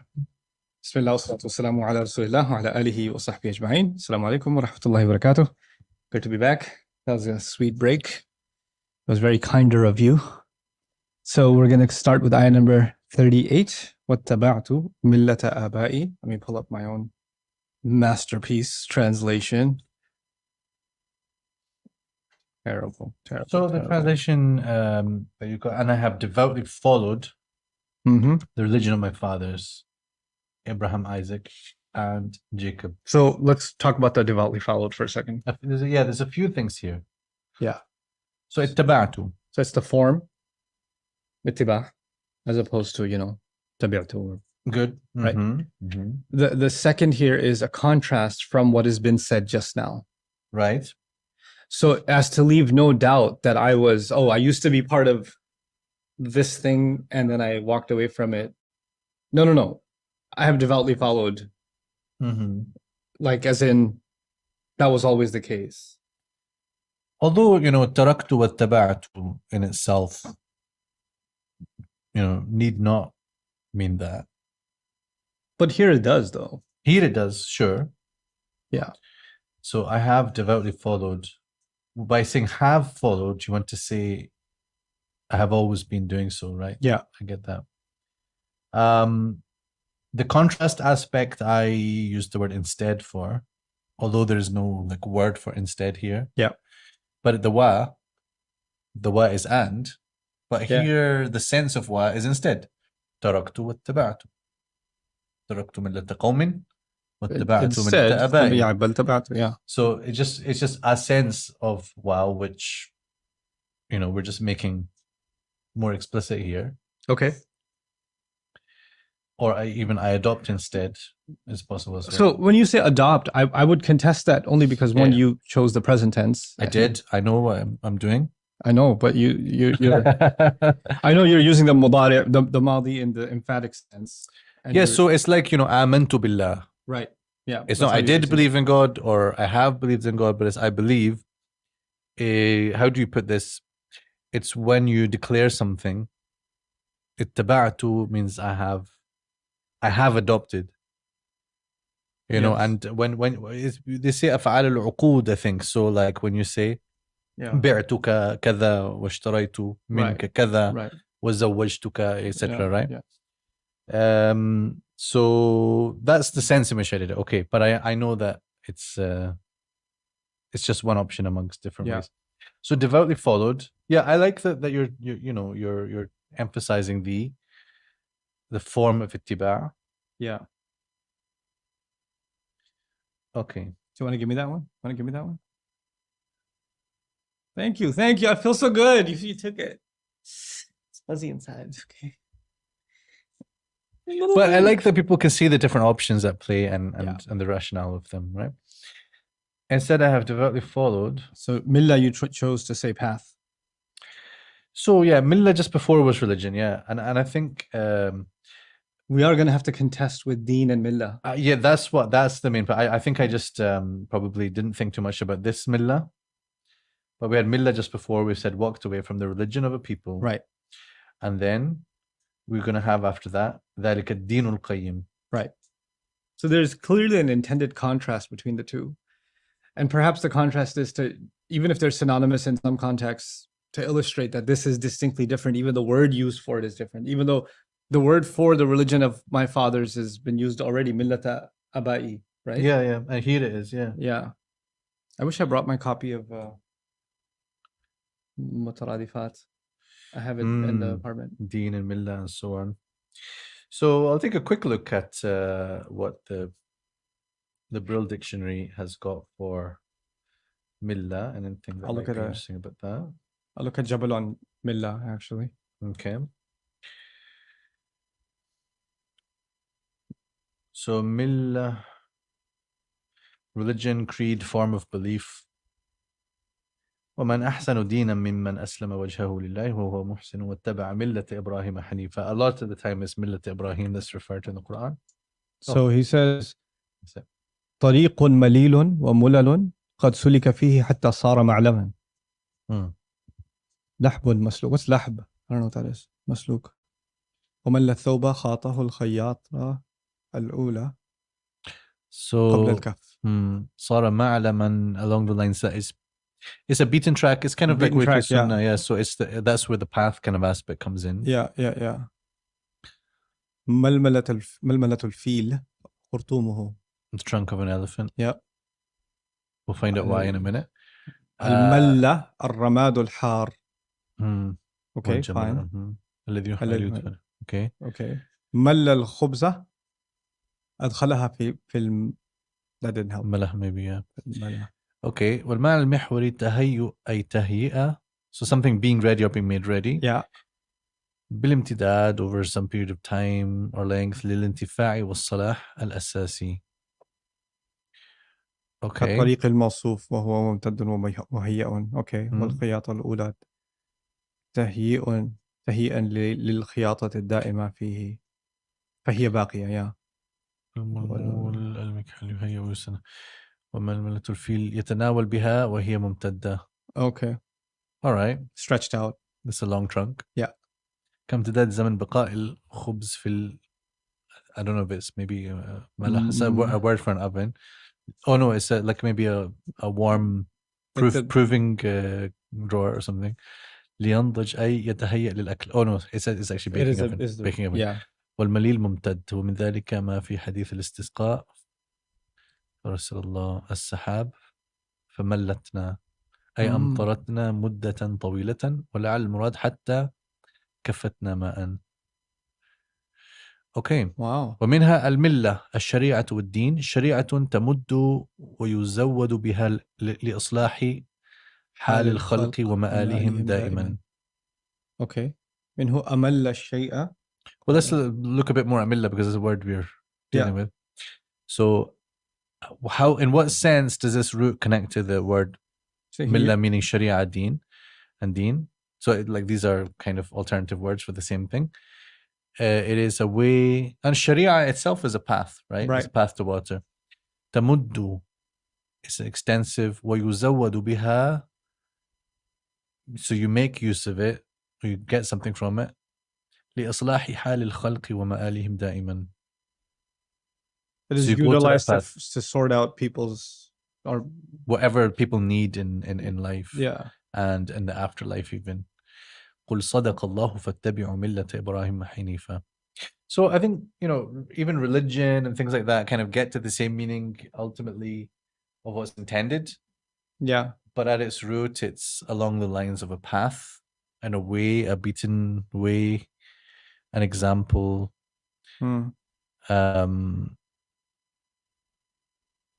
So, of course, there's other words for path in the Quran, sabil, and so on. What are alternative words for religion in the English language? What is another word for religion? Faith, spirituality, piety, devotion, divinity, orthodoxy, pietism, religiosity, worship, morality, observance, communion, prayer, veneration, sanctification, spiritual-mindedness, belief in a higher power, belief, theism, piousness, religious belief, religious pursuit, godliness, holiness, devoutness, reverence, sanctity, holiness. They don't really get anywhere in the right. What are alternatives for path? Or I suppose lifestyle? No, not lifestyle, but I know we made way of life like a thing in our Islamic track, pathway, trail, footpath, walk, especially for deen. Yeah. Walk, avenue, footway, passage, walkway, course. Walkway, I can like esplanade, lane, pavement, promenade, trackway, alley, byway, passageway, riding, road, route, way, alleyway. I like cycleway. This is the cycleway of. I left the cycleway of. Nope, religion is it. Okay. So it would be good to think about. It'd be good to think about more possibilities, because again, it's this sort of thing of the tired words. Yeah. This is not to say it's necessarily wrong, but just that there might be some other actually way the of one that putting it really that got me is the use of deen here, because deen is going to get used later on in reference to the constitution of the king. al-Malik, yeah.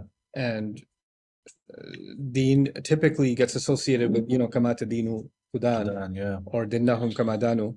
Yeah. So it has to do with dealings, Yeah. right? Or retribution, or payback of some kind. Mhm. And Yawmuddin like that too. So Mhm. deen in the sense of religion has more to do with consequences and the transactional nature of things. Yeah. Some people use the word life transaction for deen. Life transaction? Yeah.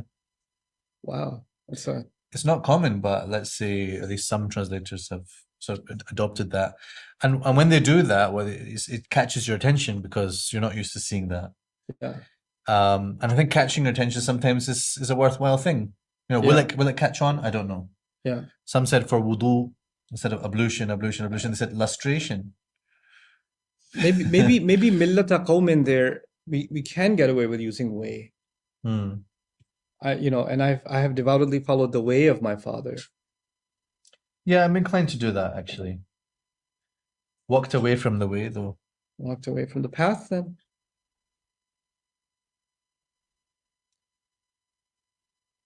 Or even turned away from the way. No, it's still the way. And I have devoutly followed the path of, so that's fine, yeah. My fathers, Abraham, Isaac, Jacob. Because we decided to use these forms of the name in the translation. Right. We are going to have some issues when we find ones that don't have an equivalent.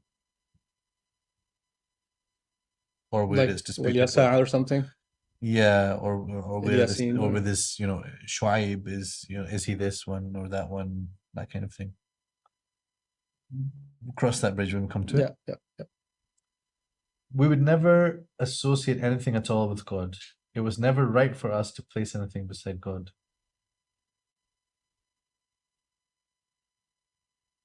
Associate, I'm tired of. Place anything beside sounds In shape. not quite getting the sense. Yeah. Place anything beside sounds like putting something next to God, like putting something. Yeah. At the I mean, maybe to be abstract a little bit. Let's explore some possible ways of saying it. We would never. It's fine for makana lana. Yeah. It's la yaliqu bina is kind of the sense, right? Yeah. It's also interesting that the nahnu here can go towards his family, and the nahnu here can go towards he and the inmates. Yeah. Like humanity. ما كان لنا ما كان لكم أن تؤذوا رسول الله. Right. So it's making the point to them. How do we think about shirk without using the word association? Partner? Mm-hmm. Partner, but even that is used in strange ways. Yeah. Actually, there's a banner on a church near to where I live, where they've written, "Being partners with God."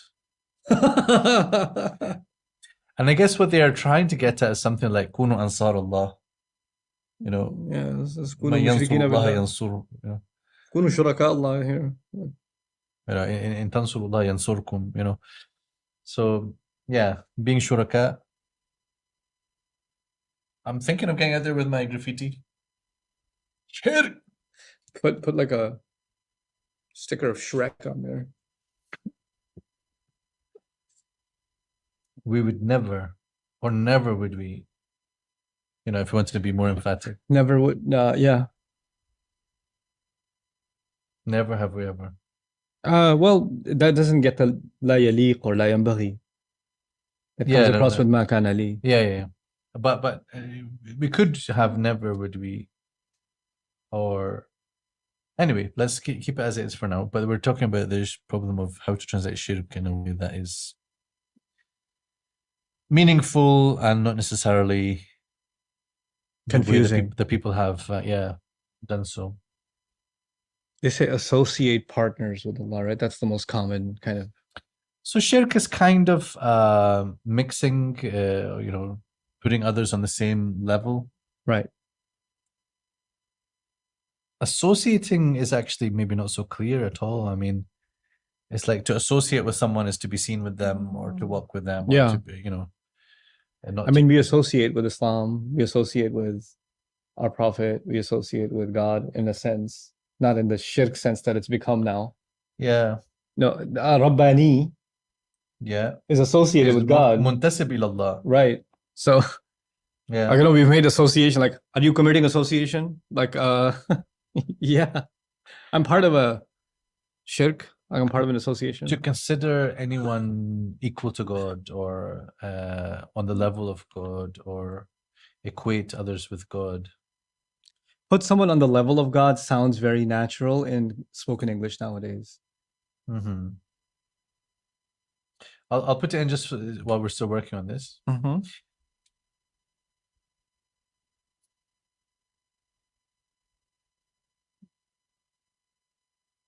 But it's anyone or anything.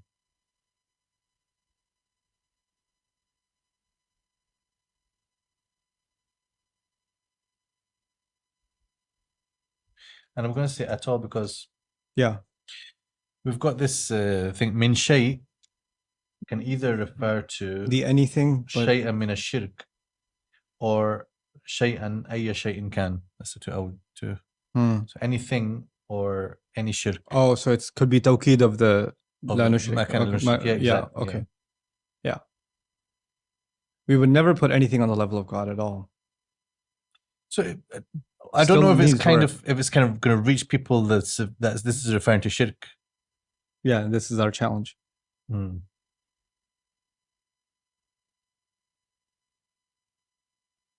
What did I say again that you said doesn't work? What I said it? Place anything beside God. Yeah, that doesn't really.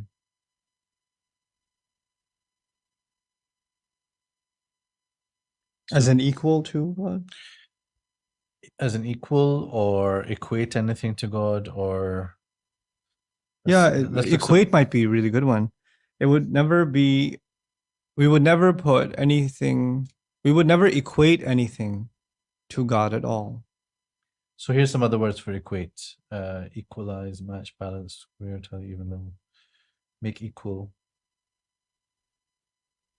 I mean, I like the fact that equate Consider is one equal. word. Consider equal. What? Which is equate? Yeah, consider equals equate. So that's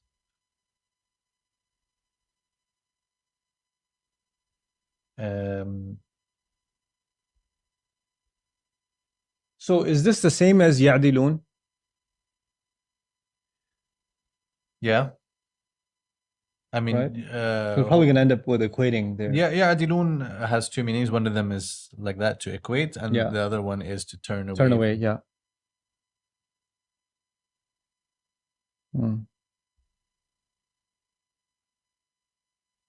I think equate works. Let's work with that. And, again, here, if people have got comments that might help People are saying equate is good. Equate is good. They're liking it? Equate. We should never attribute any partner. Yes, we've done the attribute partner thing. It's too loaded. We would never equate anything to God at all. Yeah. You said this is the special favor of God on us, and I said that is. So let's stick with that because we've got dhalika, and in both of them, if it's. Yeah, and I was trying to capture min here, so I said that is one of the. That is one of God's favors on us. Yeah. And then I kind of added also here. Because it says min shay. Somebody asked why anything, why not anyone? Because it says min shay. I mean, you could say anything or anyone, but it can be secondarily implied. If you go with the min shay as tawqid of nushrik, then there's an openness to the maf'ul. Yeah. And then you we could say, will never equate anyone to God at all. Yeah. That's fine. If you say min shay as being the maf'ul bihi, nushrika shay'an, and the min is for tawqid of that negation. So ayya shay'in can. Then it's not any one. It has to be anything in that also case. I think that the idea that has carried forward in his discourse is that these are just names you've conjured up, which is actually coming. So they're just things. Ideas are just things. Not even things. Not even things. They're nothing. So there's a never equate nothing. yeah. But that's a step too far. Yeah. Maybe in 10 years we would get away with that. So that is That is one of God's favors upon us, and also upon people. I like the also because alayna. Yeah, no, but you don't really have another option in grammar. Wa ala nas, because you can't really do alayna wa nasi. You Well, exactly. kind of can, but not. It's not good Arabic. You're gonna get in a lot of trouble with the Basrans. Yeah. Yeah.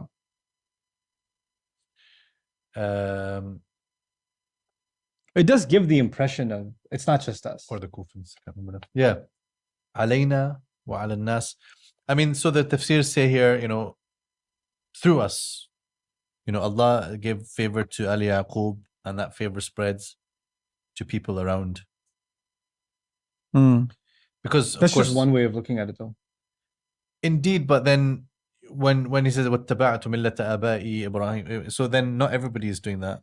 Except the مَا كَانَ لَنَا أَن نُشْرِكَ بِاللَّهِ مِنْ شَيْءٍ, that not doing shirk is in the fitrah of humanity.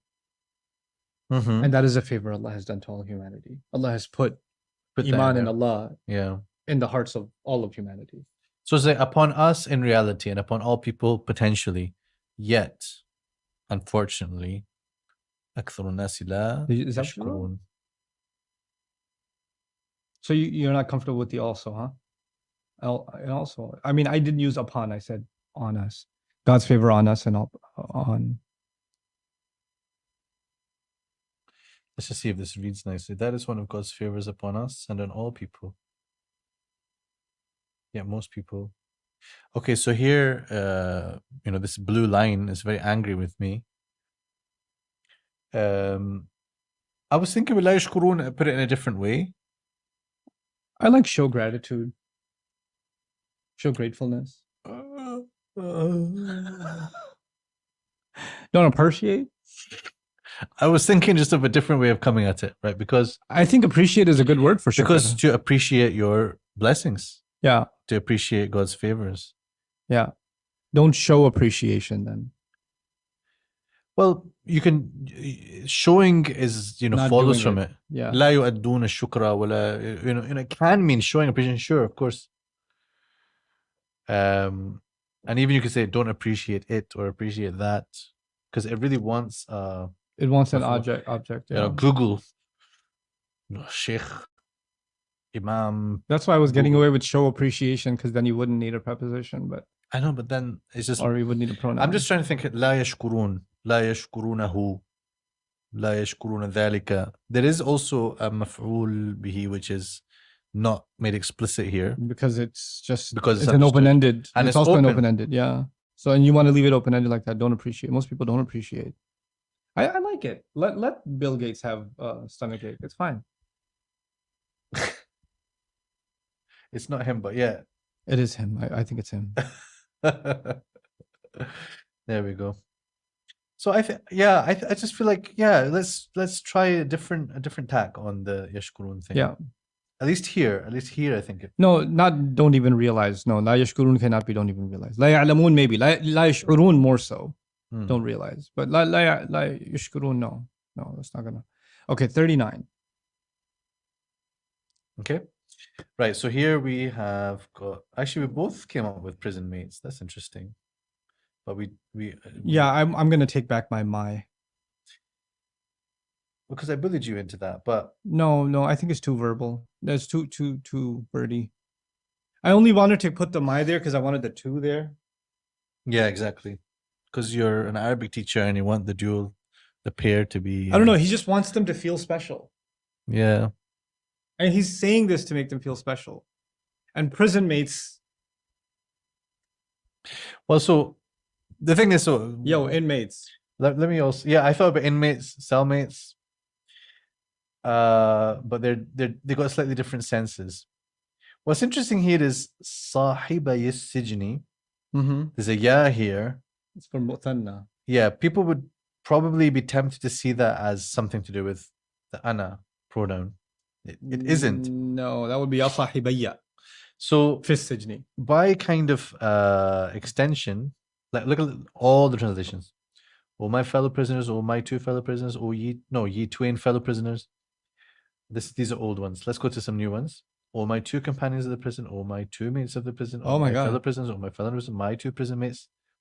Fellow prisoners. Is there a reading of Ya Sahibayya?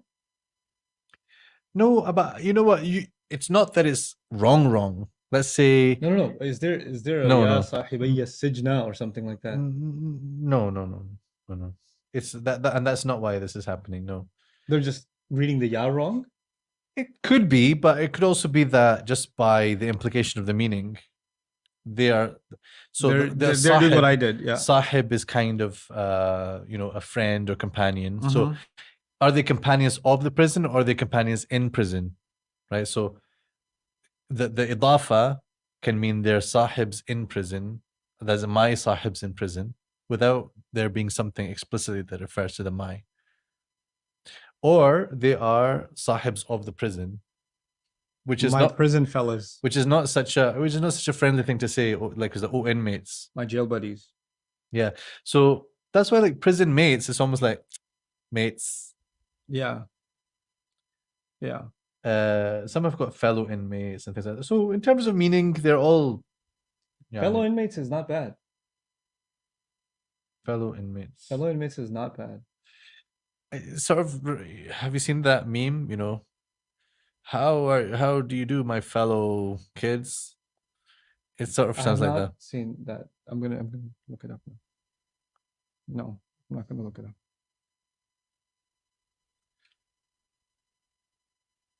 Okay. How do we? Okay, let's stick with prison mates for now. Okay. How do you do, fellow kids? That's what it was. Steve Buscemi. Oh, my two companions of the prison. No.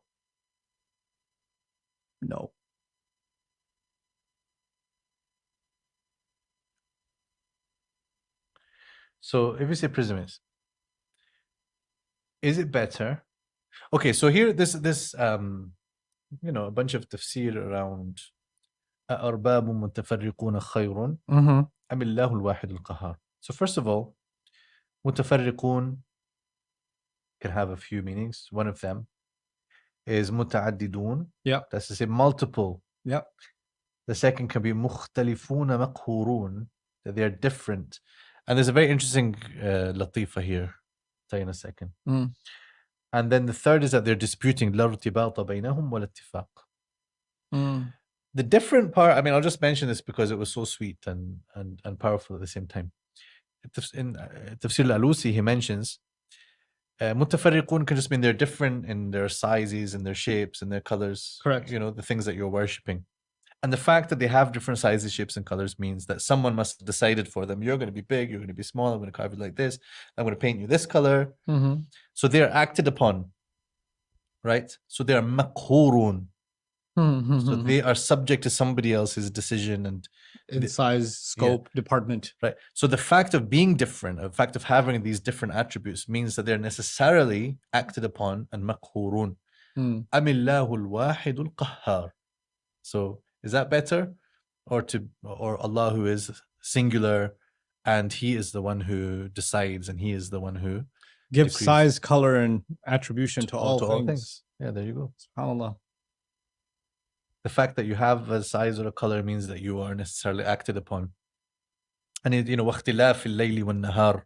These are all ayat because the fact that night and day alternate means there's someone who decides when it is night, when it is day. Yeah. Things which are changing are necessarily under the control of someone who decides. Anyway, so that's deep. That's too deep for the translation. So we've got here. I said diversified, but I like yours better. Is it better to have all sorts of masters? Yeah, I like it. متفرقون. That's what the all sorts have got into that meaning, perhaps. Yeah, I like it. Or to have God, the one. I say God, the one, the overwhelming. I missed a thee there, but God, the one, the overwhelming.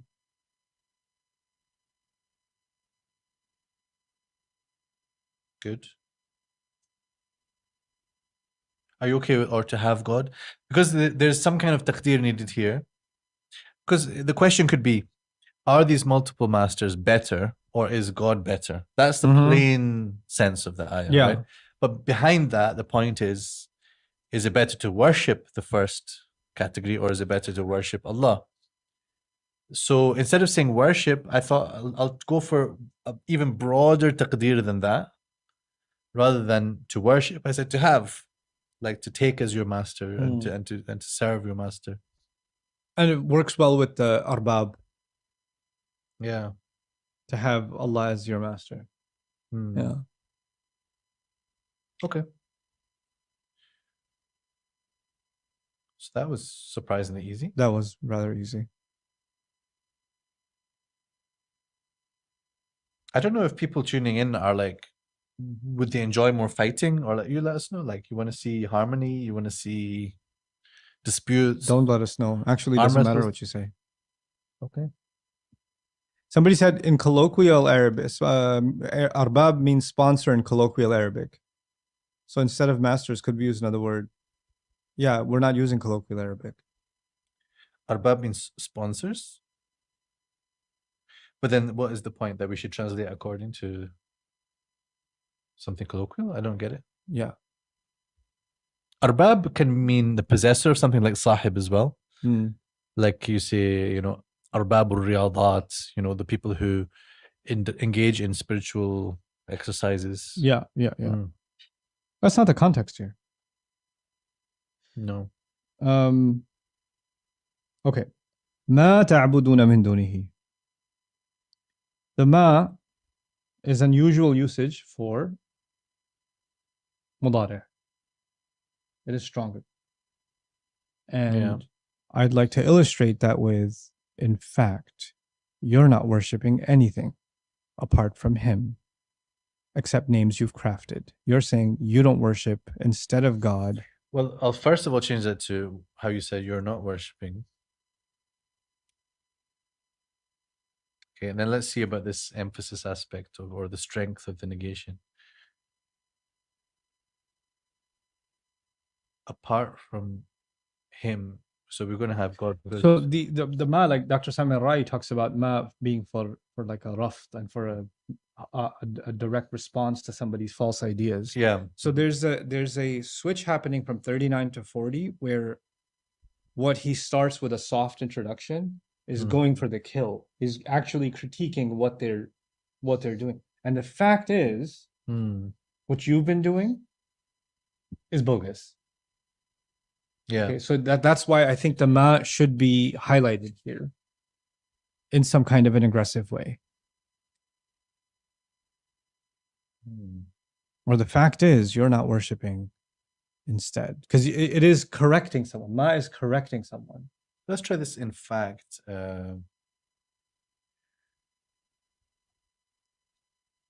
you're not worshiping. I said anything apart from him.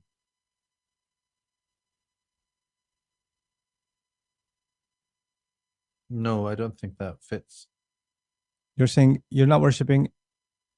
Min dunillah is like Yeah. illa. So You're not worshiping anything. Okay, I think I see your take on this. Hold on. Except names you've crafted. I shouldn't have said him. Is it dunihi? Min dunillah.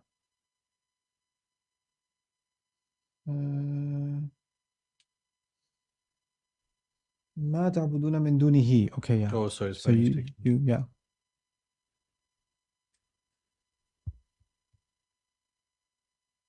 So let's see.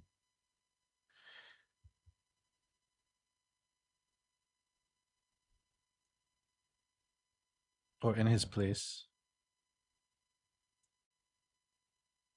You're not worshipping in his place. Yeah.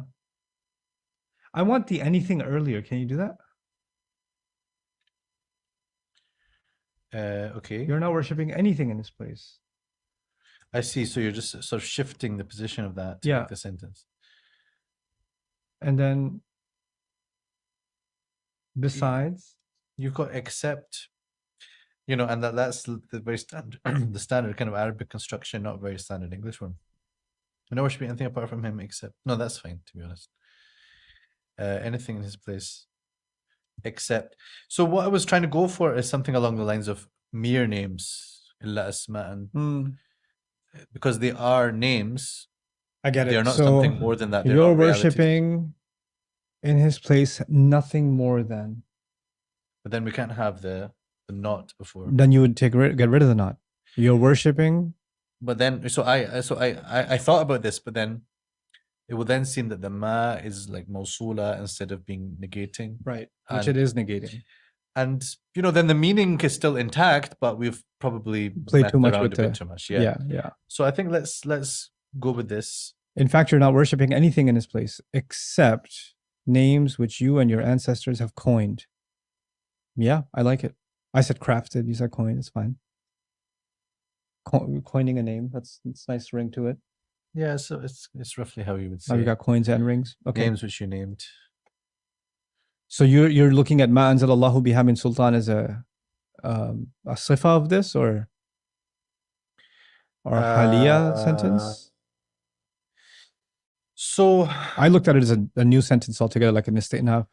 yeah, we can look at more tafsirs, but what was interesting is that Alusi has said here that the biha is referring to the tasmiyah Oh, so he is tying it back. rather than to the asma specifically. Oh, بتلك التسمية المستتبعة للعبادة. That's his عبارة. So I didn't get a chance to compare with some other tafsirs. I don't know if I maybe looked at Ibn Ashur. so that's another point that somebody made that I would like to stress too. So I said, except names you've crafted, you and your fathers. Like there's an angry tone here.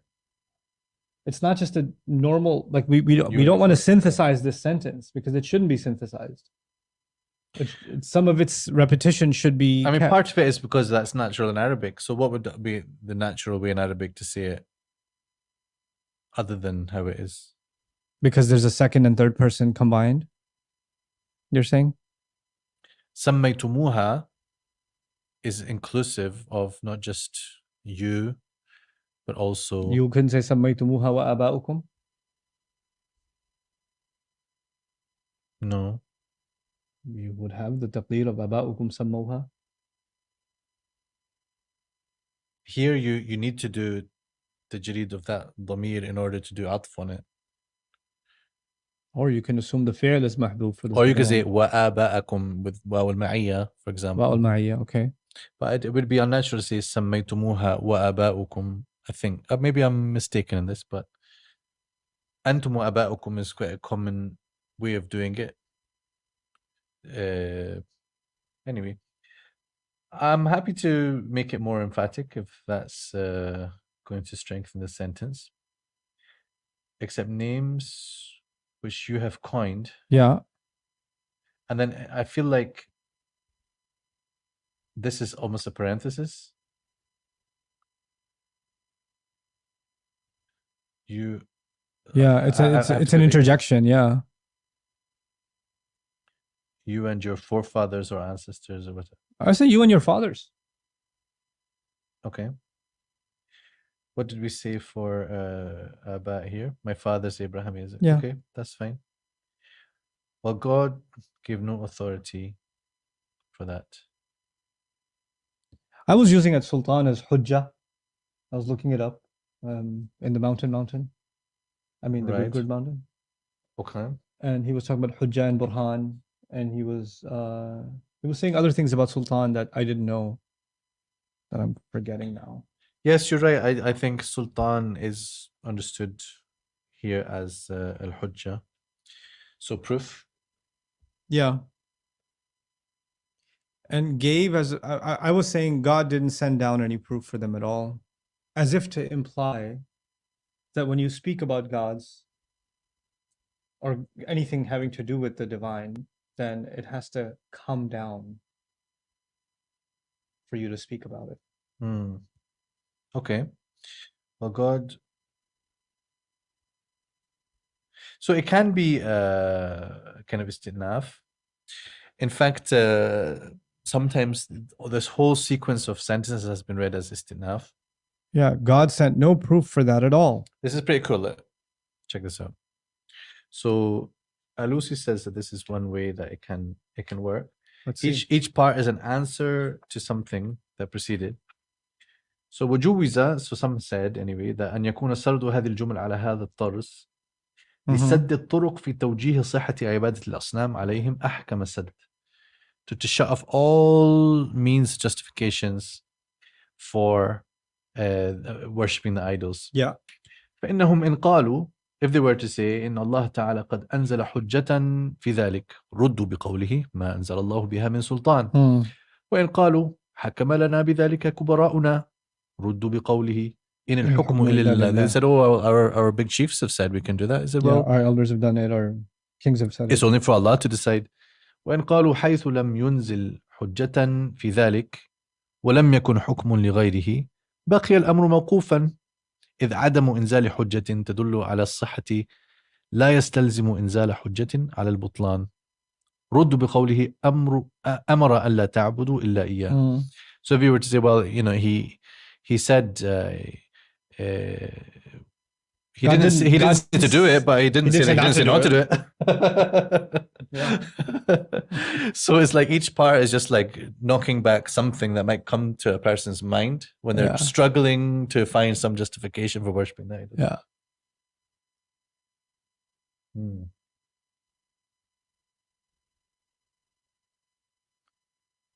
In fact, you're not worshiping anything in this place except names which you have coined, you and your fathers. God sent no proof for that, I would say, at all. Yeah.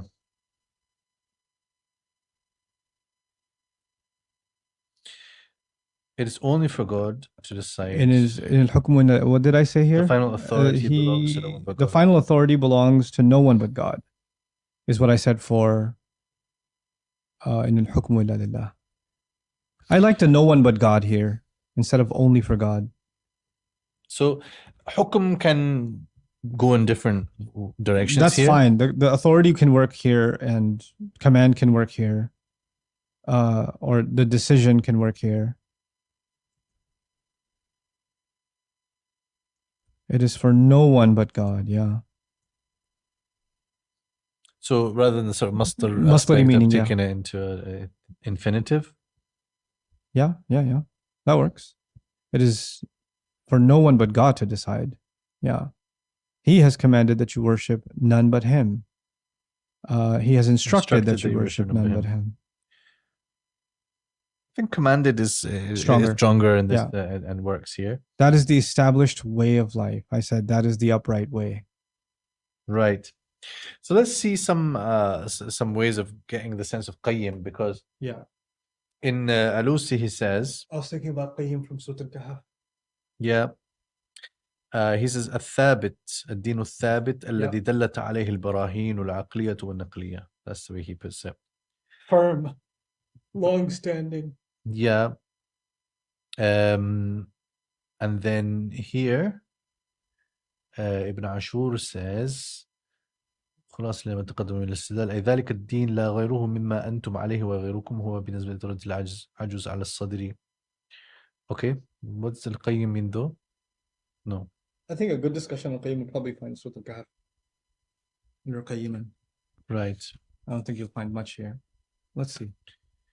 So upright certainly has its good reasoning behind it. Yeah. And do we want to just say deen is a religion and sort of make that standard? It's going to fail when we get to Deen al-Malik.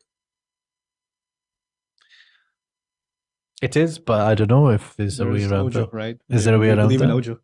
Yeah. Well, is there a way around it? Is there a word that would satisfactorily work in both and yet not ruin? No, and it's also kind of an interesting choice, departing from millah to deen, and us departing from way to religion, as if the only thing worthy of being called religion is the one that's upright. Religion, yeah. Yeah. I like that. Yeah, most people don't. I said, don't even know. I said even because it's also an emphatic sentence. وَلَكِنَّ أَكْثَرَ النَّاسِ لَا يَعْلَمُونَ, as opposed to وَلَكِنْ لَا يَعْلَمُ أَكْثَرُ النَّاسِ.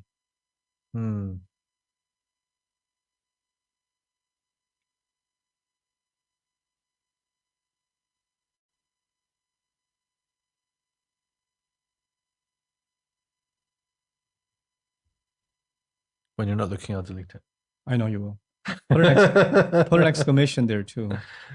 Make me feel Yeah. good. Then erase it later. No, not too You're just making it look bad now. It already looks bad to you. I know. It hurts you when I add words. You're a less wordy guy. I'm a more wordy guy. That's the whole. That's the our whole- shtick. That's our thing. Okay. Prison mates. One of you is going to pour out wine. Oh, you went straight for it. Okay, so I was like, "Fa'amma, what do I do?" With Yeah, I felt like there's there's a lot of wordiness in the ayah, which does mean like, well, yeah, as you've put it, the case for one of you shall be that.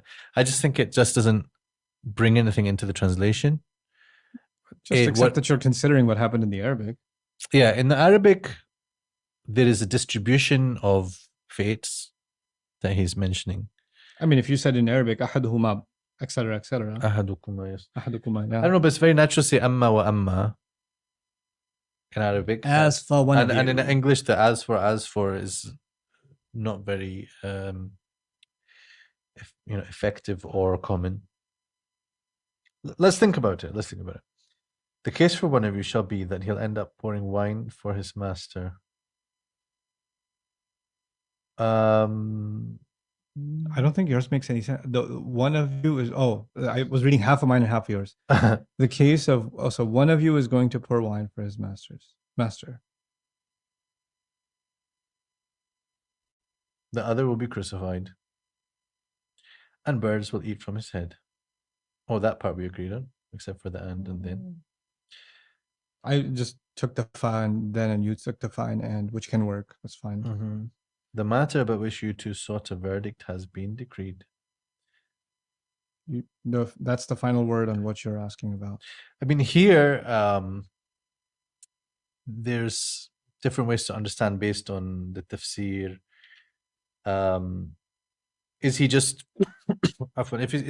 emphasizing that I've given you the verdict and now I'm saying that I've given you the verdict? Mm-hmm. Could be that. Or it could be, although this depends upon some narrations and so on, that they had said all this and they didn't actually mean it. They hadn't actually seen this dream. They were just testing him out. So they said, oh yeah, I see that I'm going to have bread on my head and all this is going to happen. And then when he said, oh yeah, he's going to eat from your head, you're going to get crucified. He goes, ha, I was actually testing you. I didn't actually see that dream. It's still going to happen though. So some of the narrations say, because you said this, now the matter is going to come to pass, as you said. As some of you that follow superstitious people, which you shouldn't say, you put it in the universe. Well, yeah. I mean, so there is this, Lucy discusses it and says, it's tricky. This is quite famous that once something has been interpreted, and it has to come to pass. Anyway, I'm not that inclined to all that. I'm just saying that I do believe that the second phrasing sounds like it's more attributed to Allah than it is to I have now done my part. Qudi al-amr,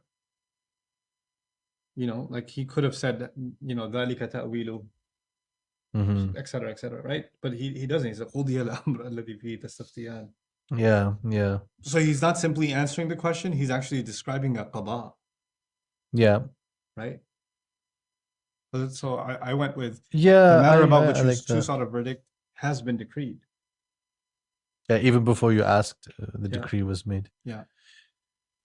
Okay, I think we'll go more towards that. What about all this amma?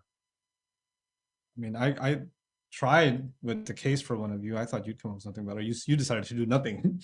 I decided. Like, amma. No, but you said, look, I was going to say something like, on the one hand, on the other hand, right? So you could go. This is an expression which we do use in English, right? So you could say, on the one hand, one of you, but there's no need to say that. So then there's a lot of ones. One of you is going to pour wine. The other will be crucified. So in a way, I am missing out some words from the Arabic. I recognize that. You could just use so. So one of you?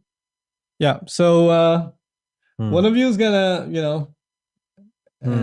and Well, what do you think is the general faida of this way of wording it? Is it just because it had to be that way in in my Arabic? mind, he built anticipation using it. Mm-hmm. Like they were thirsty for the response to this thing, so he gives an introductory filler Mm-hmm. to that. The Yeah. thing is that one of you. Mm-hmm. Here's the answer to the first. أما أحدكما. It's like it's introducing. Yeah, it is an introductory. Now I'm phrasing. going to answer the first. I will answer the first. Yeah, Now I'm going to answer the second. right. It's like that, giving a little bit more. Yeah. Like you said, suspense and introducing it with It's formality. tashwiq. It's a technique in tashwiq, Yeah. right? So it's building anticipation for the Okay. response. So I don't like to miss that out. So let's see. Any suggestions coming from the world?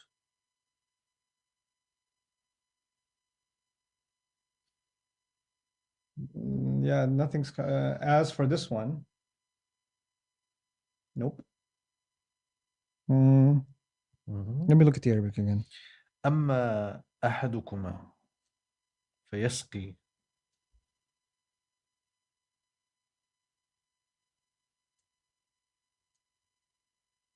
Let's just try this. As for the first of you, he is going to pour wine for his master. As for the other, And as for the second, well, he says آخر, so let's try that. As for the other, he will be crucified and birds will eat from his head. okay. So it makes it formal, but I guess that is reflective kind of of the way Yeah. he's. Let me just have a look at other translations to see, get some ideas here. Verily, I'm the one of sure- you, the one and the other. Mm-hmm. As to one of you, but as to the other. As for some of them called like us. As for like us, yeah. I expected.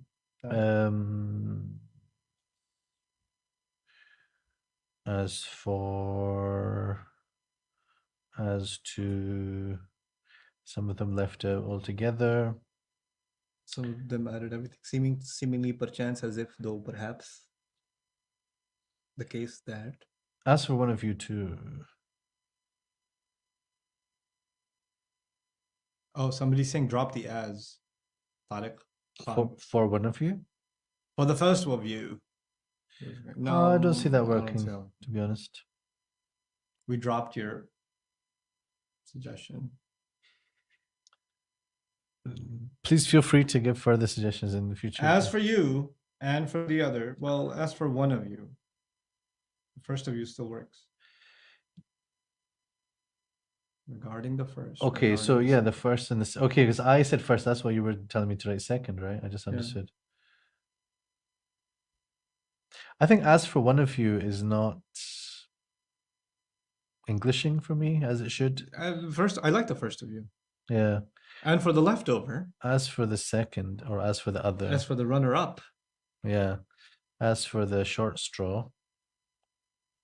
As the W will receive this and the L will receive that. The Chad and the other.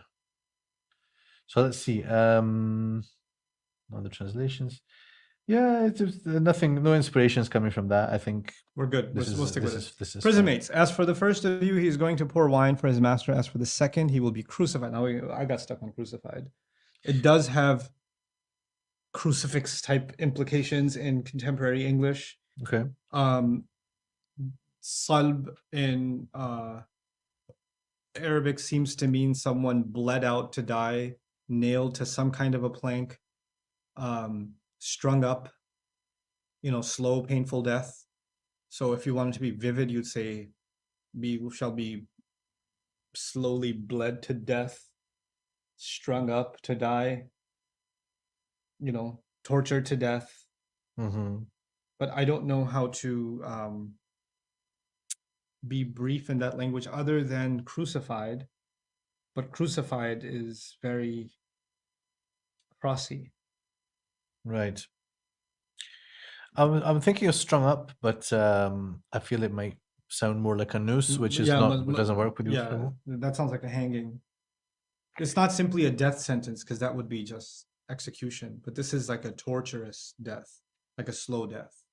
They would make examples out of people like that, leave them to bleed in a town square or something like that, and people would watch them cry out in pain for days and days until they finally die, or even before they're dead, birds are coming and gnawing on them and things like that. It is that's the implication, as opposed to like a guillotine or a hanging, which is done in a few seconds. So the only reason crucified I'm having a problem with is because it's not necessarily on a cross, and it's not necessarily in the Christian imagery of crucifixion. This is something used by the Pharaoh also. Yeah, execute is swift. That's why it wouldn't work. Torture to death is the spelled out version, but it doesn't say the kind of torturing. I'm Googling some very dark stuff right now. I know. Ooh, okay. What humanity is capable of, huh? A'udhu billah. So I think we're just not really come with a very good alternative.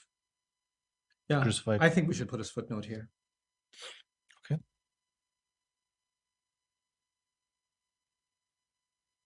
Because English, I think, has been Christianized so much that it's kind of hard to separate the undertones of Christianity from certain English vocabulary. And we have to sift through that sometimes. Okay. Oh, spoilers. Ooh, what? Spoilers. فأضغاث أحلام. Crucified. Oh my God, disappeared. Okay, so and birds will eat from his head. We're happy with that? Yeah. Well, you don't like then birds will eat from his head? You don't see the difference? It just sort of makes it more awkward in the flow. He'll be crucified, then birds. But it's as a consequence, and I think the and indicates the consequence a little bit better. Almost like so, he'll be crucified, so birds will eat from his head. And that's the explanation. Okay, then this final sentence is the important one. You've got here, the matter about which you two sought a verdict. You don't need this you two, this is the dream students have made you feel the need to say this. No offense to dream students, love you. I like you both, but anyway, it's cute. Okay, because I feel like without it, you might feel like he's talking to one person. Right. In this moment, it might be that way. The matter about which you both sought a verdict has been decreed.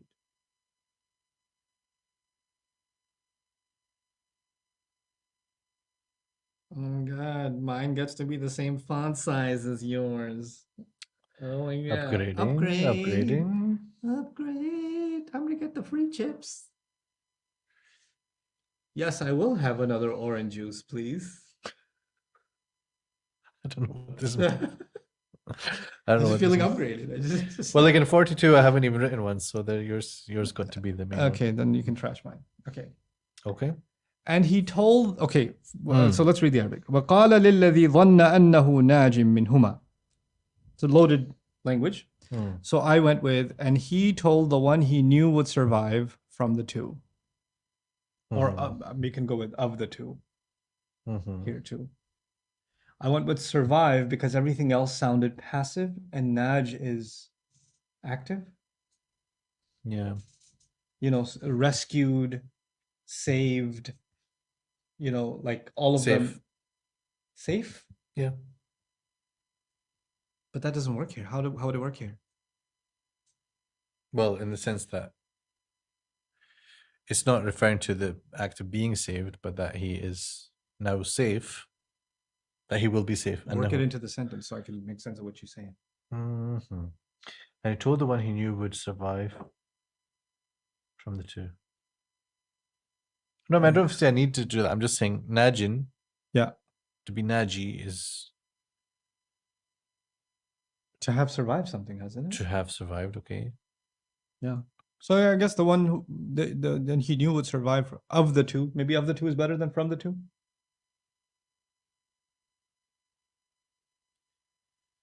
And he told the one. So with capital H, we'll get rid of. And he told the one. So can I show people just a different screen for a minute, just to let them in on a little bit of the process? Because I've been referring to this Awjuh of Alusi a while, but I think it'd be nice to show them this one. Okay. Just here. There we go. So this document is a work in process, but just to give you an example of, before we start translating, we look here at some specific phrases within the ayah, which there are some difference of opinion on with regards to its language. Or sometimes it's not a difference of opinion, but just the Mufassir, in this case, I'm using Tafsir of Al-Alusi because he's late and encyclopedic. He might say something about the wording which is pertinent and relevant to a translator and which is helpful and which we shouldn't overlook. So sometimes I'll include that as well. But for the most part, it's about options, right? So ظَنَّ أَنَّهُ نَاجٍ. I see that. الظَّانْ هُوَ يُوسُف الظَّانْ هُوَ النَّاجِي. Second Right. seems unlikely, but وَلَيْسَ كَذَلِكَ وَإِنْ ذَهَبَ إِلَيْهِ بَعْضُ السَّلَفِ. Right. So there are the narrations that support that. There are, scholars who supported that, and some of the Salaf. This is Alusi saying. So yeah, and the second column, what I put is when Alusi has, his view on it. So he says this Ta'lil Mahdhuf Khilafullah. This is an earlier one. Occasionally he has a point of view about something. So we put that there so we can see, not just the option, but at least one Mufassir's criticism or endorsement of something. Okay. So then on the left column, you can see how each one would be translated notionally to show the difference between the two. Right. So to the one he knew to be saved, or to the one who knew he would be saved. Right. So that would be the difference between the two possibilities. Right. If I were to look at the translations, I'm going to do that now. I wonder whether anyone goes with this. Goes with the second. Generally, I think the translations are going with the first view, which is your preferred view, and my preferred view, Lucy's preferred view. That is Yusuf, who is the person who has the dhann that the person is going to survive. Let me see if I could. Oh, some people have mixed it up and made no English. And he said to him of the two regarding whom he thought that he would be saved. Say that again. And he said to him of the two regarding whom he thought that he would be saved. Actually, in the end, I think that does English, just after some There's just a lot of he's and who's. It's a long struggle and it gets there in the end. But it's possible to read it as to the one who thought about himself and expected that he would be saved. It's possible. So dhanna then either means knew, as you've written it, or it means expected, supposed, thought. Because dhann can range in a number of different meanings. Yeah. And contextually, contextually here, expected and knew would actually have the same effect. Yes. And then فَأَنْسَاهُ الشَّيْطَانُ ذِكْرَ رَبِّهِ. There's two possibilities here. Either the shaitan made that cupbearer or whoever it is who's escaped from the prison, made him forget. فَأَنْسَى النَّاجِيَ ذِكْرَ رَبِّهِ. That is to mention Yusuf in front of his master. And this, he says, is ansab li makan al-fa. He likes the fact that, فَأَنْسَاهُ follows from that, and that's the right view. Right. And also, وَالذَّكْرَ بَعْدَ أُمَّةٍ is mentioned later, and after a while he remembered. So it corresponds to Nasir. It corresponds. But the second possibility is Ansa Yusuf, and some have considered this permissible. Is a جَوَّزَهُ بَعْضُهُم, which is his way of saying, yeah, I'm not really on board with this, but some people think it's okay. But it has, some people have considered that to be a reasonable take on it. So there, أنساه الشيطان ذكر ربه would then mean that he made Yusuf forget to mention Allah in that moment, or to make things about depending upon Allah. And I think that we generally are not inclined Not to convinced that view. of that. Somebody said, why wouldn't we say he would be saved? A comment I made before, najin is an ism fa'il, which means it's active. And munajjan would be someone who has been saved. So when you use the ed verbs like saved, rescued, etc., then you're using the passive form, which is corresponding better to the ism maf'ul. But najin is an ism fa'il, which is why I'm staying away from the passive forms of the word. What about the one he knew would be the survivor? That would work, yeah. Um, The Oh, survivor, najin. I know But it still works though. Yeah, but let's see. Would survive is okay. The survivor of the two of them.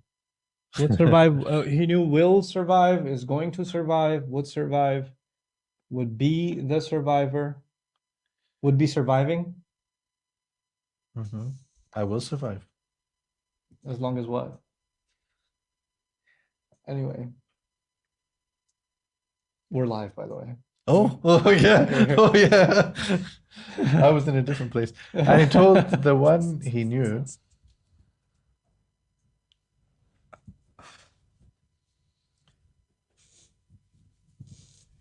Told the one, the minhuma. I mean, the position of it. There's a couple of grammatical options, but also here and this in the translation I think najin min huma works. would survive from the two. Of the two, I like of the two better than from the two, really. Let's see. The one he knew would survive of the two. Or the one he knew.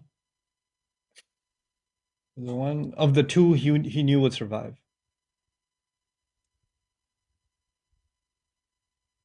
Yeah, He told the one of the two. he knew would survive. Of the two he knew would survive, that might be. Yeah. No, but then you might think that the two would survive, just from the sentence. And he told the one of the two he knew would survive. I feel it becomes Ambiguous a little bit ambiguous. Although, okay, a person can be trusted, hopefully, to read the whole thing and understand the story.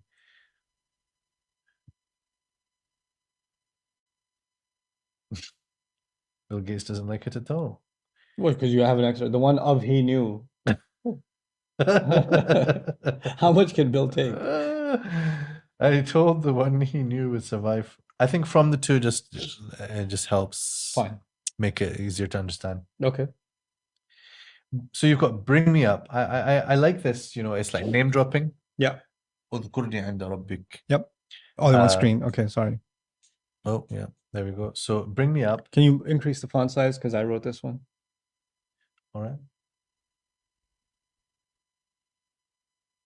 Onto this ruler. See, it takes so long to do that one because I did. Okay.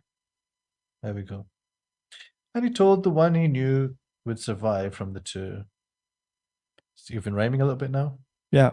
We can live with that. Bring me up in your master's company. Yeah.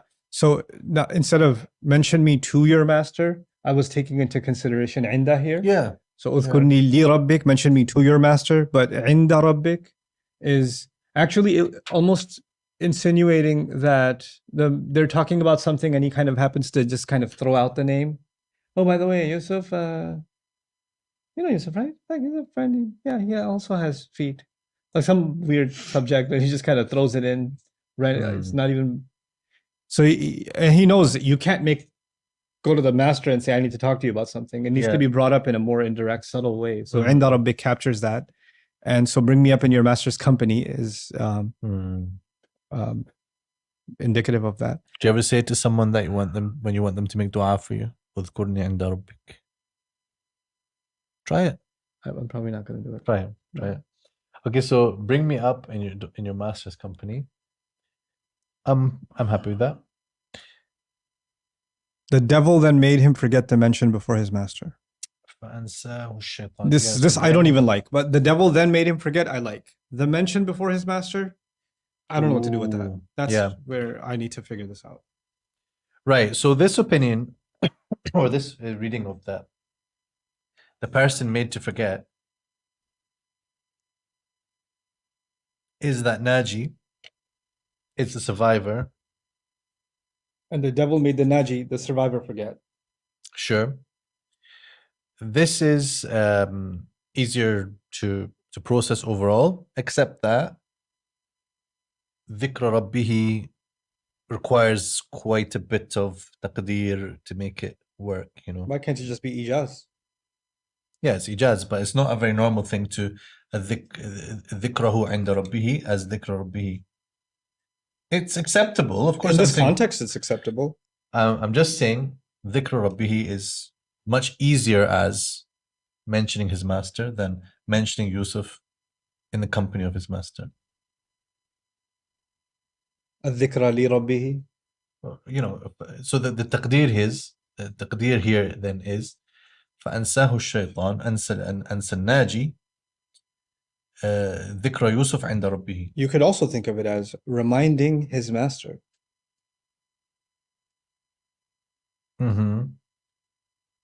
ذكر as تذكير. No, that wouldn't work.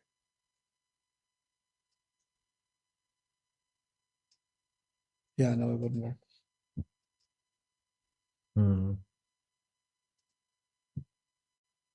And then فلبث في السجن, then the pronoun also needs to switch back to Yusuf. Correct. After having gone there.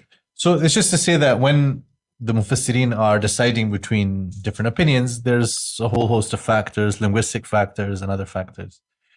And it's not always the case that which one is the haqq, and therefore the other one is the batil. You know, you have to be able to say, well, on this side, these are the pros and these are some difficult points about that. On the other one, these are the things that recommend this opinion, and these are some points of difficulty. And then you weigh it up and you decide according to the evidences, while recognizing that the other one might still end up convincing you one day. Yeah. And it can also be the case that both meanings are intended and they're overlapping. Or the fact that you can see it both ways leads you to a third kind of harmonized point of view in some ayat. That makes sense. So what did Alusi say about this? Lucy has said that he made the Naji forget that it works How better. did you do the taqdeer of ذكرى ربه? He just said it's in ijaz of الذكرى لربه. I think that's the only way that you can really work it. I can see specifically if you want. Yeah, ذكر ربها أي ذكر يوسف عليه السلام عند الملك والإضافة لأدنى ملابسة. So there's an idafa here, but not idafa of like, you know, a strong meaning like possession, but just like the idafa is just the an most association. broadest connection. Yeah. ويجوز أن تكون من إضافة المصدر إلى المفعول بتقدير مضاف أي ذكر إخبار ربه. But that's some of my students are causing me a headache, so I'm just going to stop them right now. They're saying, why is dhikr nakira? It's not nakira. The mudaf ilayhi is ma'arraf bil idafa. So make istighfar and stop commenting about it. We did have a slightly better question earlier about, what was it? I don't know. This one made me forget everything. I don't know. Why is dhikr common? And shaitan. So the I'm going to virtually grab you. Wake up. Millata qawmin. It was millata qawmin was the question. Some people said the millata qawmin. Why have we said the way of Ansahu shaitan. Dhikr al-idafa. Anyway. Yeah. Sorry. Go ahead. So, but as you explained in your class, and as you explained to me that you explained in your class, the idafa in millata qawmin, although technically it is nakira, it is, as you say, common and not proper. It is indefinite. Yet in English, that's very hard to say. A way of a people. Yeah, it's the way of a people. The weight of a mosquito. The shafa hufratin min an-nar. The child of a father. You don't say a child of. You don't normally. You know the phone of a teacher. Like not a phone of a teacher. You don't normally do that. And if you do that in Arabic and you want to make it nakira, then you have to have harf. So qalamun li ustad, not qalamu ustad. If you say qalamu ustadin, you have to say the pen of a teacher. Just that's how the language is working. How about forget to mention? The devil made him forget to mention, to mention before his master. to make mention before his master, to bring him up, but then we're making the mahdhuf zahir, right? Well, we've got bring me up now instead of mention. Right. The devil made him forget to The bringing up of his master. to bring it up to his master. His master's upbringing. I'm going to go with that. You know what? It's late enough. It's 7 o'clock. We're going to leave it at this. We need to start this tomorrow. We'll think and ponder on it. Yeah. So Make dhikr istikhara. rabbihi. Everybody do dhikr. And let's figure this one out. So I before we do leave, my inclinations, with all due respect to the Mufassirun, is that Yusuf alayhi salam is not being condemned here for forgetting to mention or remember Allah, and therefore, as atonement for that forgetfulness, he therefore remained in prison for several years. The reason I have an issue with that is on philosophical grounds, on Quranic grounds. Allah wants us to seek help for our situation within the worldly means to the best of our ability, and there's nothing ever wrong with that. And that is a sunnah of Allah that He's established for humanity. So if there's anyone that can, in fact, help you in any possible way, then you take it. It's a similar case to Musa alayhi salam sitting under the tree, and the lady says, "My dad wants to pay you," and he doesn't say, "I did this for the sake of Allah. Allah will pay me." He says, "Let's go get paid." So so that would be a similar case to he sought help from a human being for his desperate situation, even though he just said to Allah, "Inni lima anzalta ilayya min khairin faqir." He's actually taking the help that's being offered to him. So I have a principled problem with simply saying that Yusuf alayhi salam asked help of this inmate. Hey, listen, bring me up, bring my case up when you go out there. And that would be considered a lack of remembering Allah subhanahu wa ta'ala. I don't see it as such. I have a hard time wrapping my head around that opinion, even though it exists. And the language can be seen that way. I would say context, the overall flow, and what's happening in the surah. A lot of those things should actually play into this view not being as strong. Similarly, at the end of this surah, he's going to do a lot of back and forth with his siblings, right? And he is going to employ a scheme that shows that he's planning something, and he's using all these other side means. While if this was just about, what Allah will do and Allah will take course, why is he taking matters into his own hand and in this discreet way, right? So it cuts into this idea that maybe Yusuf alayhi salam, simply for asking for help for an inmate that's going to get out, is not properly remembering his Rabb, or he didn't mention his Rabb properly. In fact, the whole speech was about him. That would contradict that too. In this speech, he was talking about Allah, and at the end, he talked about this, right? So most of his speech is about Allah and about believing in one God and all of it, right? So for those reasons, I have a harder time kind of endorsing that side. So the dhikr rabbihi, you said, it is difficult because of the ijaz, the brevity in the idafa, but I don't know. I'm gonna have to ponder how we can make that work, inshallah. Jazakumullahu khairan, everybody. Okay, go home. Yeah. Barakallahu li wa lakum. Assalamu alaikum wa rahmatullahi wa barakatuh. Alaikum assalam wa rahmatullahi wa barakatuh.